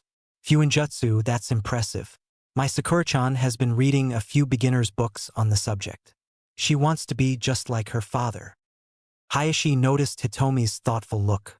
As much as Minato disliked being married to Blossom, mainly because she wasn't Kushina, he had loved his little girl very much. Little Sakura had only been 1 month old when the 4th Hokage gave his life to protect the village. "I'm sure Naruto-san would like a study partner." Hitomi began giving the pink-haired woman an inquisitive look. Of course, that would be up to Uchiha Ojo more than Naruto. He is the one how is training the boy in Fuinjutsu. She would like that, Lady Namikaze said with a smile. Master Jiraiya visits as often as he can, and has become somewhat of a grandfather, but he has other duties to the village and no time to teach Sakura. Hitomi was taken back by Blossom's honest affectionate reaction to Naruto and Sakura studying together, and was speechless. Hayashi inquired to give his wife time to gather her thoughts. I'm surprised you would let Master Jiraiya near Sakura given his reputation and habits. Not that I think he would ever have anything but a grandfather's love for Sakura, but if she were to accidentally get her hands on one of his books. Hayashi left the statement open to gauge the woman's response. A look of annoyance crossed Blossom's lovely face. Humph, he doesn't bring that trash into my house, or anywhere around Sakura. I made it clear to him when he started visiting. I would kick him out if I saw one orange-covered book. Hayashi didn't comment as he saw Hitomi smirk. His wife then stated, I don't mean to offend you, Blossom-san, but I figured you would share in the animosity that most civilians have for Naruto-san. I didn't believe you would be open to the idea of your daughter and the young Uzumaki heir training together. I guess that would be what most would think. Blossom began sadly. Most civilians don't like the boy, but I'm not most civilians. My husband was the 4th Hokage and we talked many long hours about Fuinjutsu, actually to the point I'm actually quite knowledgeable of the subject. I can't do anything with that knowledge but pass it on to Sakura though. I have more faith in my late husband to think for 1 second that Naruto-san is anything more than a small boy, or that anything Minato made would break easy. Hitomi felt a little guilty about calling the woman out on such a sensitive subject, but she had to know where Blossom stood before introducing her to Naruto. She would never allow anyone to hurt Kushina's son if she could help it. Hayashi looked back at his oldest daughter and saw her making flower wreaths with Ino and Sakura. Izumi sat with them on the grass and would occasionally give an amused smirk back at the table she just left. Wondering what was so funny, the Hyuga clan head looked over and shook his head disappointingly. Excuse me, dear. I must go and save Maeda from Inuzuka Hana. Both women looked over to where Hayashi indicated and saw an 11-year-old girl strangling the light blue-haired boy. She had apparently tackled him behind the table and had him from behind in a chokehold. Her 3 dogs weren't around as they had run off to play with her little brother Kiba and a few other kids. Blossom chuckled. That boy really doesn't have much luck with the girls, does he? Oh. A little while later, Naruto looked around as everyone gathered around his best friend and the presents. There wasn't too many, but some were large-looking.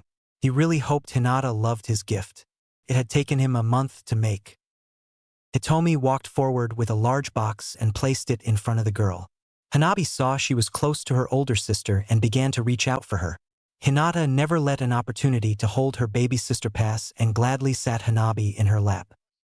The lavender-haired girl hugged her baby sister and asked, Do you want to help me open presents, Hanabi? The little girl laughed and clapped her hands happily. Yes, I help Sissy. Hitomi smiled at her daughters, feeling blessed to have such 2 wonderful angels. Naruto barely heard someone behind him grumble. That's cute. Why couldn't I have had a little sister instead of a brother? Turning, the little redhead saw an older girl with long brown hair and red markings on her cheeks. She was standing next to Hinata's uncle Ige. The man's face was vacant of any expression, but the hand he kept on the girl's shoulder spoke for him. She had apparently done something to get in trouble. Hinata ripped off the wrapping paper of the box her mom gave and looked inside. It contained an assortment of coloring books and new clothes. She then thanked her parents and placed the box aside. Hanabi gladly played with the sparkling pink paper Hinata had discarded. Following her parents' gift, Hinata got a practice kunai set from the Inuzuka clan, a large box of crowns from the Akimichi clan, a book on flower pressing from the Yamanaka clan, and a few other odds and ends from various other clans. Finally, Hinata came to Naruto's present.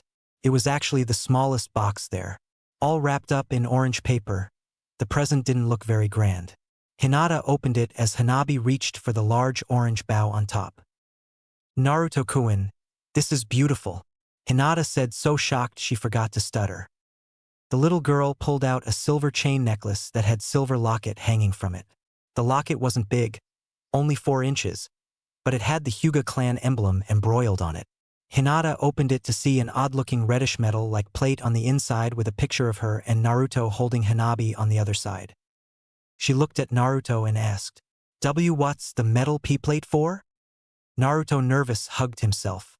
"If you channel chakra into the necklace, then an image appears." Hinata concentrated for a second. The necklace started to glow a slight blue lavender color, and then a deep lavender butterfly appeared on the plate. It slowly began to flap its wings. Everyone was in shock by the awesome display. "That's so cool. Where did you get it?" Kiba exclaimed, standing next to Naruto. The redhead took a small step back from Kiba's loud shouting and explained, "I made it."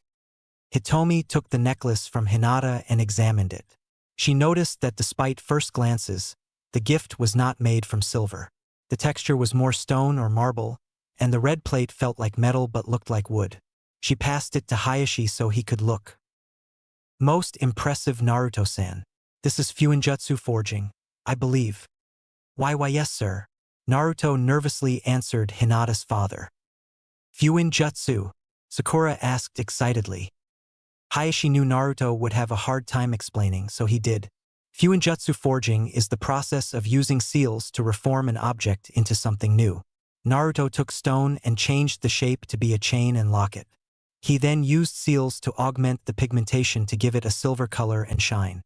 He also did the same thing with a piece of wood for the red metal-like plate inside the locket. Sakura gave Naruto a star-struck look that made him nervous. Hinata gave Sakura a small glare that made her mother cheer in her head.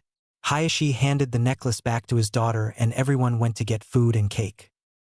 As the party began to wind down, Hitomi brought Blossom over to meet Izumi and Naruto. Sakura followed her mom as she was hoping to talk with the redhead about Fuinjutsu. "Izumi-san, Naruto-san, allow me to introduce Lady Blossom Namikaze and her daughter Sakura." Both pink-haired Namikazes shook hands with Naruto and Izumi. The Uchiha was sizing Blossom up as she didn't know very much about her. All she knew was the Haruno clan was a rich civilian family that had helped build the village with their vast wealth. Lady Namikaze was the oldest child of the current head. Lord Fourth had married her, under the protest of several people, to wipe clean the village's mounting debt to several civilian clans. Izumi had heard stories about Blossom that were not very flattering. Several people said the marriage had been her idea, and Lord Haruno just went along with it since he gave his spoiled daughter whatever she wanted. Whether it was the woman or the civilian council's idea was irrelevant. Their plans ended the Fourth's life. "It's nice to meet you both," Izumi said with a smile. She then grabbed Naruto, who was trying to hide behind her leg, and nudged him forward. Hi, the Uzumaki managed to stutter out. Izumi gave Sakura an appraising look. "So, are you going to go to the academy next year?" "Of course I am," Sakura said boldly.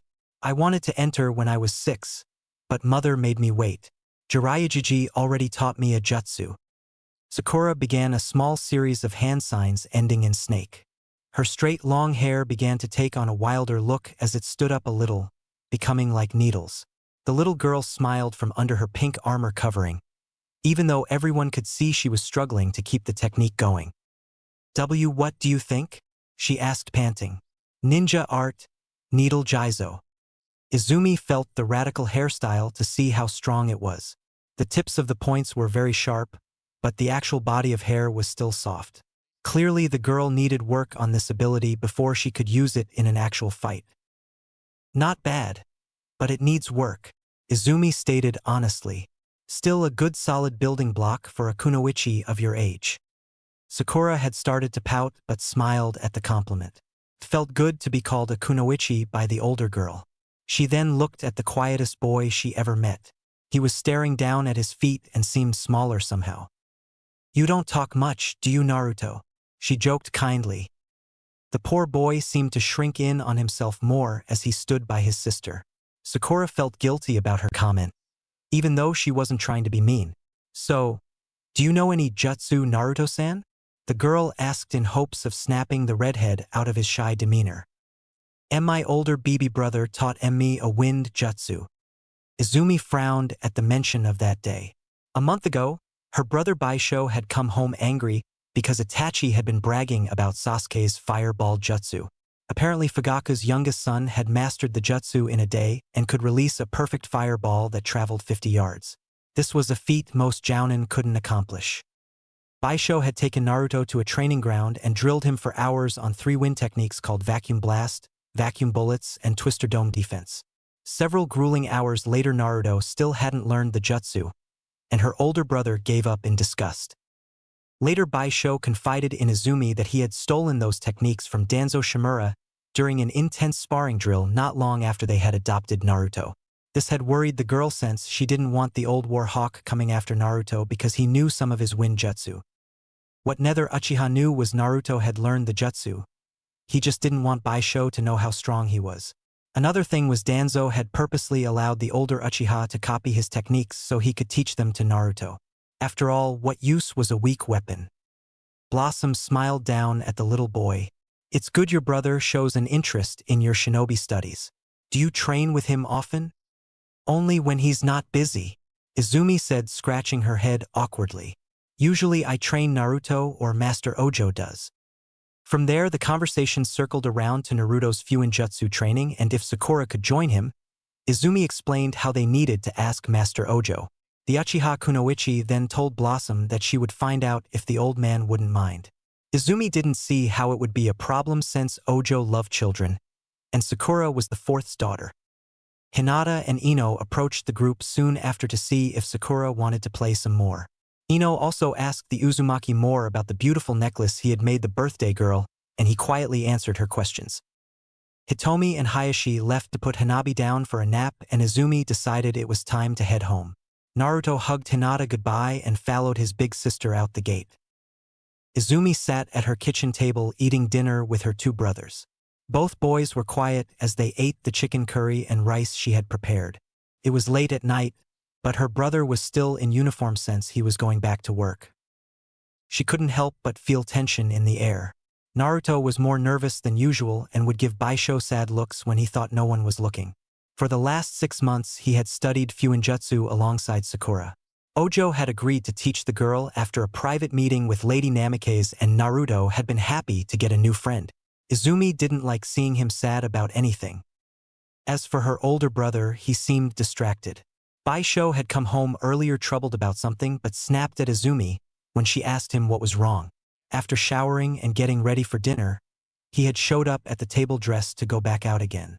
All he said was there was overtime at the station and he was taking it. The silence was getting on her nerves, so she asked her youngest brother. So, Naruto, are you and Sakura working on any projects with Master Ojo? And no, not are really, Naruto said, poking at his bowl with his chopsticks. As Sakura is still trying to get her W writing speed down F faster. I thought we talked about your stutter, Baisho stated, annoyed. It's unbecoming of a ninja. Izumi glared at Baisho as Naruto looked down in shame. The only reason the redhead even stuttered was because of his older brother's presence. The white-haired boy threw his chopsticks down in disgust and stood up. I need to get going, Baisho said harshly as he made his way for the door. Both Izumi and Naruto heard the loud slam as he left. Izumi looked at Baisho's half-eaten bowl annoyed. She was the only one that did the cooking as Naruto was too small and Baisho couldn't boil water. It really angered her when she put the time and effort into a meal that wasn't appreciated. Luckily, she knew Naruto would eat his bowl and the giant pot on the stove. Hardly anything went to waste with an Uzumaki around. Don't worry about it, Naruto, Izumi said, rubbing her brother's soft hair affectionately. You know he loves you as much as I do. He just wants you to be strong. Why don't you show him your new seal tomorrow? Naruto looked down at his left arm. He had come up with an idea to use genjutsu based on the design of his Uzumaki mystical healing seal. Ojo had helped him write out the kanji and supervised the forced scrying. Sakura had watched fascinated by the whole process and wanted to try it, despite the obvious pain it inflicted. Genjutsu was the art of attacking someone's mind. There were 2 ways to do this. You could either affect one of the 5 senses to trick the brain into believing something not true, or you could attack the brain directly. However, most genjutsu required extraordinarily little chakra, making them almost impossible for Naruto to perform. If you applied too much chakra, the genjutsu would unravel before it could actually do anything. The seal on his arm measured his chakra as it flowed through a set of pre-made jutsu kanji that molded the genjutsu for him. The drawback was he only had a set number of genjutsu he could use, and he had to physically touch his target with his left arm or hand. As he and Izumi finished their meal in silence, Naruto thought back on the last 6 months. Sakura and her mom were genuinely nice people who were truly kind to him. His new friend had even introduced him to Kakashi Hatake, a famous shinobi trained by the fourth himself. The little redhead still felt guilty about what happened 2 months ago though, even if it wasn't intentional. Sakura and Naruto had been having a practice spar behind Ojo's house when Kakashi approached them. He had taken a little time in correcting their stances when Sakura began to beg him to demonstrate the Rasengan. Reluctantly, he showed his sensei's legendary jutsu to the two kids. The issue was Naruto had learned the tree walking and water walking by watching them being used and feeling how the chakra was applied. The Rasengan was just a much more advanced form of chakra manipulation, just with much more force and power.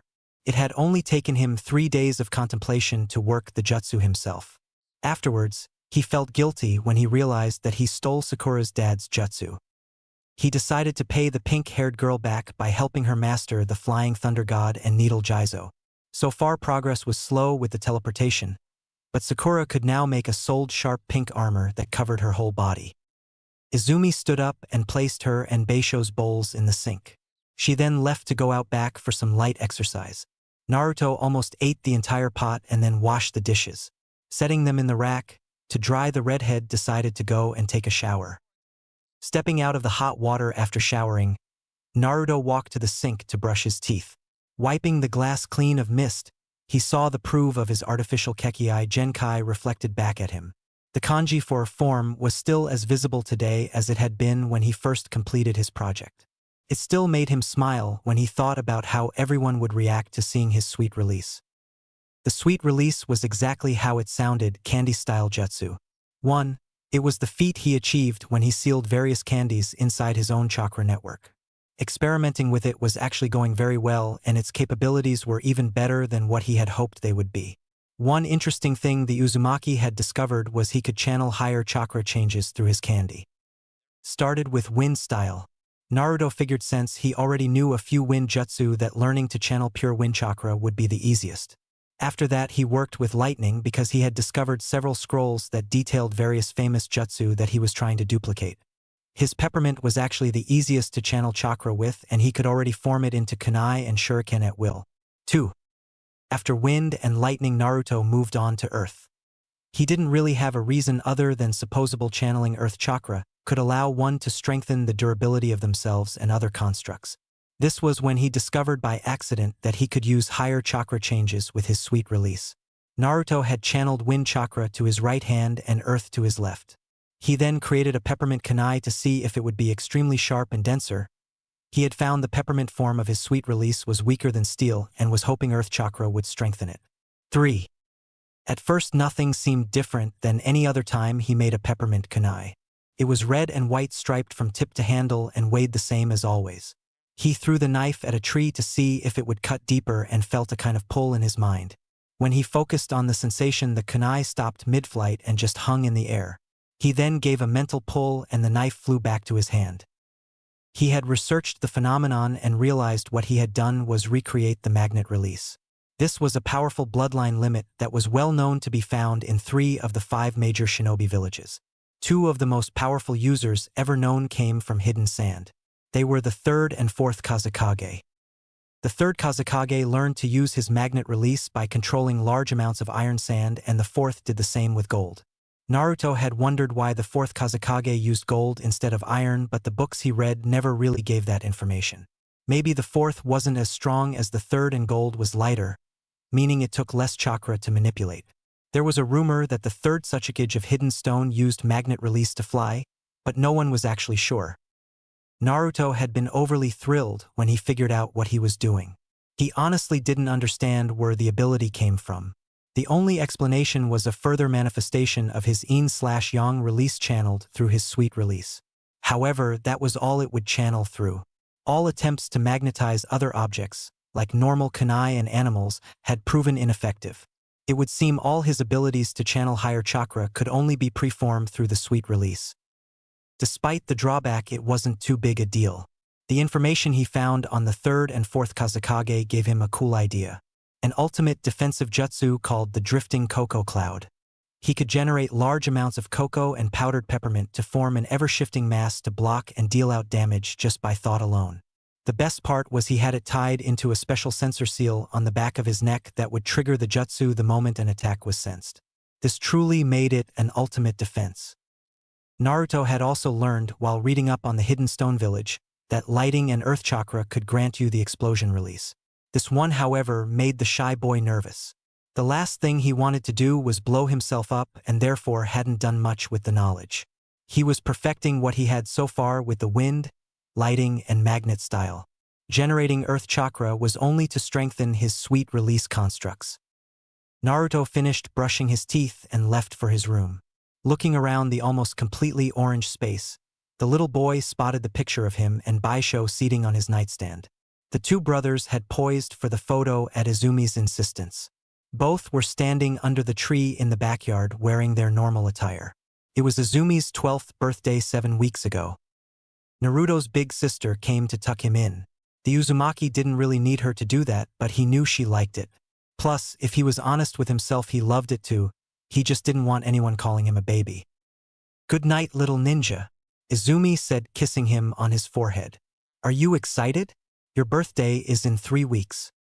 Naruto hadn't really given thought to that. He had been so busy with training and spying his special day had crept up on him. He would start the academy with Hinata and Sakura in only a couple of weeks. Izumi herself would be going to attend her last year since it was already decided by the clan and Hokage she could graduate a year early. Getting nothing more than a tired shrug from her brother, Izumi sighed exasperatedly at the ceiling. Ever since Naruto had come to live with them, she had tried to make a big deal about his birthday, but he never seemed interested. He liked his friends coming over and having cake and ice cream, but he never cared to have a large party like some of the clan heirs did. Izumi just rubbed his head and left. She had to get up early tomorrow and met Hana Inuzuka for an intensive training spat. Maybe she could take Naruto, he and Kiba could play together. The two boys hung out okay but never seemed to click. Naruto watched silently as his big sister left. His eye once more glanced back to the picture of him and Baisho.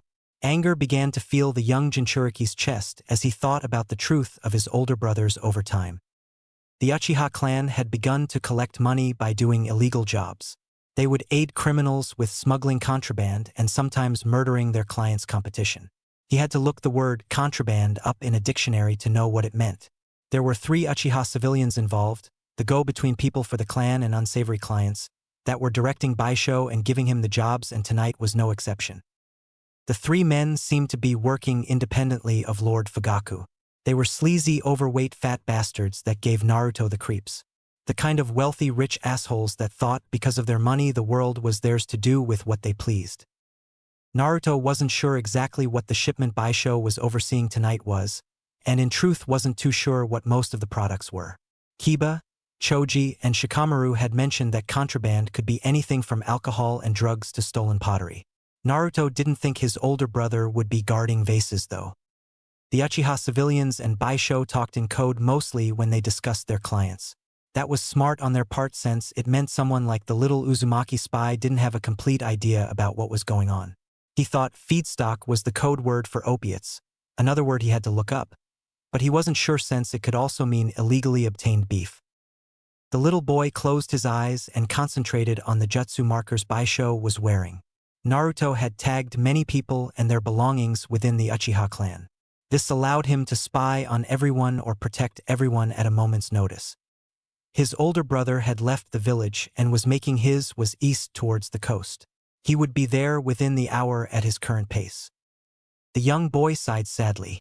It wasn't Baisho's fault, not entirely anyway. Ever since he lost his shinobi license, his older brother had been forced to serve the will of the Uchiha clan. His skill and readily availability made him the perfect localized tool to carry out secret missions. It also didn't help the clan had just suffered a heavy lose. Uchiha Shursui had recently been found dead on a riverbank. The official cause was suicide, but no one believed that for a second. Some within the clan believed Itachi had something to do with it, and some believed the village had him killed because he was getting too famous and strong. Old Man Hokage, however, didn't know who was responsible, and the elders didn't either, or they weren't saying if they did. Naruto was ashamed of himself. He had taken it upon himself to watch over the Uchiha and protect them from themselves, and the village from their ambitions. Now one was dead on his watch, and he didn't know the circumstances behind it or why. Even with his space/time spying technique, he couldn't be everywhere at one time. It made him wonder just how much more he missed. That was why he had gotten help, or rather made something to help him. Itachi and Shisui had given him the idea actually. He had gone with Izumi to watch them spar once and saw the older Uchiha using crows during substitution jutsu. When he asked what they were doing, Shisui explained how they had trained birds to help them. It hadn't taken Naruto long to find some eggs. He had read a basic animal handler's guide which suggested hatching the eggs with one's own chakra. This created a basic trusting link between the ninja and animal to be used. What had happened was Naruto's yin/yang release had built the crows up in their eggs and hatched them in a day. The fully mature birds had an unusual way of always understanding exactly what Naruto needed them to do. They lived in the wild unless the Uzumaki summoned them to his side. Each one had a jutsu marker and summoning marker in its beak.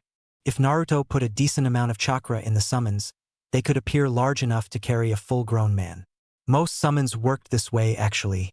In their homes they were large, but when summoned their size could multiply by 100 times. The little boy believed it had something to do with nature energy, but had no way of confirming the theory. Naruto had one following Itachi now, and if they saw or felt anyone suspicious, he would know immediately. Enough is enough, Naruto thought to himself. I'll follow Baisho and guilt him into doing the right thing. His brother couldn't be all bad, and Naruto was tired of failing. In almost 4 years, he hadn't really achieved anything to help either the village or the Uchiha clan. All he'd done was get stronger. Now was the time to use that strength. It was his older brother. How bad could this be? Oh. Smoke Harbor, 1 o'clock in the morning. Baisho watched bored as the men loaded the shipment. Some he knew were employed and others forced. They all smelt like garbage and needed baths. Only about 1/10 of the cargo remained to be loaded, and things were going smoothly. It was almost over. There had been a delay with the portmaster, but the Uchiha officer took care of it. The greedy old fool wanted more money than what was agreed upon after seeing the size of the shipment. He was now sitting at the bottom of the ocean floor. He had been alive when his weighed-down ass was thrown in, but there was no doubt he ran out of air by now. "Sir," one of the lackeys asked scared. It wasn't every day you watched a shinobi throw another man wrapped in heavy chains 300 yards out to sea. Some of the shipment escaped. "Show me," was all the Uchiha said. He was not in the mood for this. Meanwhile, a crow landed on the warehouse overlooking the harbor. A hole appeared beside the blackbird as a young red-headed boy walked out dressed in the same outfit his sister bought him when he was 4. Naruto figured looking a little like Izumi might help him sway his brother. He looked around at the docks to see several dirty men working quickly to load 2 separate ships. He was curious about the area as the Uzumaki had never once seen it on a map. The small port was only 2 large warehouses built long ways to the water, beside one large wooden dock. There was a small town that surrounded the place that had little more than 20 small houses. Naruto himself was on top of the first warehouse looking down at the dock. He walked towards the back of the roof, opposite the dock, and looked down. A man was smoking a pipe and reading a paper under the outside light. Naruto opened a wormhole behind the guy and pulled him through with his left arm. The young boy was aware of his Herculean strength and took great care to not hurt the man any more than necessary. He had him in a paralysis genjutsu so he couldn't talk or move. He channeled chakra through another seal on his arm and watched as the terrified eyes of his hostage turned vacant. What is this place? I've never seen it on a map, Naruto said while trying to act tough in a shaky voice. It didn't matter as the man had no ability to resist answering the question. In a monotone voice he explained, "This is Smoke Harbor. It is a hidden dock supported by the Leaf Village and Hokage. It doesn't appear on a map because the Hokage deems it so. A genjutsu barrier seal keeps anyone from seeing it at a distance, so passing ships never know it's here. It is home to a few civilian workers that run it for a monthly check and free board. Families aren't permitted because of the need for secrecy. Naruto looked around again at his surroundings. If the Hokage knew about this place, then what was his brother doing here illegally shipping contraband? He turned to the mindless tattletale and asked him about Baisho. Some smugglers and gangsters use this place off the books. The former harbor master would take a cut of whatever is shipped in or out to keep silent. Right now, a shipment of drugs, money, stolen jewels, and slaves are being shipped out. The civilians were paid to help, but the pirates also have press-ganged workers. Naruto heard a small child crying and another girl pleading with someone. She was asking to be let go. The Uzumaki quickly knocked his captive out with a pulse of chakra and went to investigate. Laying down on his stomach and peering out at the dock, the redhead saw a brown-haired girl of 15 holding another girl of 7 in her arms. "Please let us go. We're all our grandfather has left. He's sick and he needs us, please." A big-bellied man walked up and slapped her hard in the face. "You'll shut up and get back in the cargo hold if you know what's good for you. You and that little runt in your arms is worth a lot of money in the Nagi Islands." "What's all this now?" a man said, coming off the boat frowning. Naruto saw he was dressed in nice fancy clothes. He walked up to the 2 girls and 1 goon. "And nothing, Captain. Just 2 slaves trying to escape," the goon said nervously. The captain checked both girls over and noticed the bruise on the elder's face. "Look at this, Suki," he said disappointedly. "You've ruined the merchandise." The captain then spun quickly and put a dagger through the man's throat. He looked back at the boat and saw his cargo watching. "There will be no more escape attempts. Anyone tries to escape will die only after suffering and choosing 2 other slaves to join him or her." He then led both crying girls to a large rusted chain sitting on the docks. It appeared to have been discarded there some time ago. Both screaming girls were tied to it and pushed into the ocean while Baisho watched on impassively. The Fuinjutsu user kept hoping his older brother would do something. Seeing it was up to him, Naruto acted quickly. Baisho was close enough for the tags on his body to reach the girls. The Uzumaki opened a wormhole next to himself that created a rift underwater where he sensed the children. The pressure from the ocean pouring out through the hole washing both girls onto the roof beside him. The captain was about to address the remaining crew and captives when he heard the noise. "What's that?" he asked angrily. The corrupt Uchiha wasted no time in activating his Sharingan but saw no one. He quickly made his way to the rooftop as the captain boarded the ship. The crew finished loading the cargo and began to pull anchor. Beisho's eyes narrowed as he saw the water stain on the roof. The air was unnaturally heavy with the smell of salt. What had happened here? Sensing a presence on the other side of the building, the Uchiha quickly investigated. He found a worker unconscious due to genjutsu. "Damn," he thought. Who had been here and how much had they seen? "Oh." Just outside of Leaf Village. Naruto looked over the 2 girls closely to make sure there were no injuries. Both sisters were panting for air while holding each other. The oldest turned to thank her savior but found no one there. The boy had already left. "Oh." A clearing deep in the woods. Naruto stood looking up at the half-moon in the sky.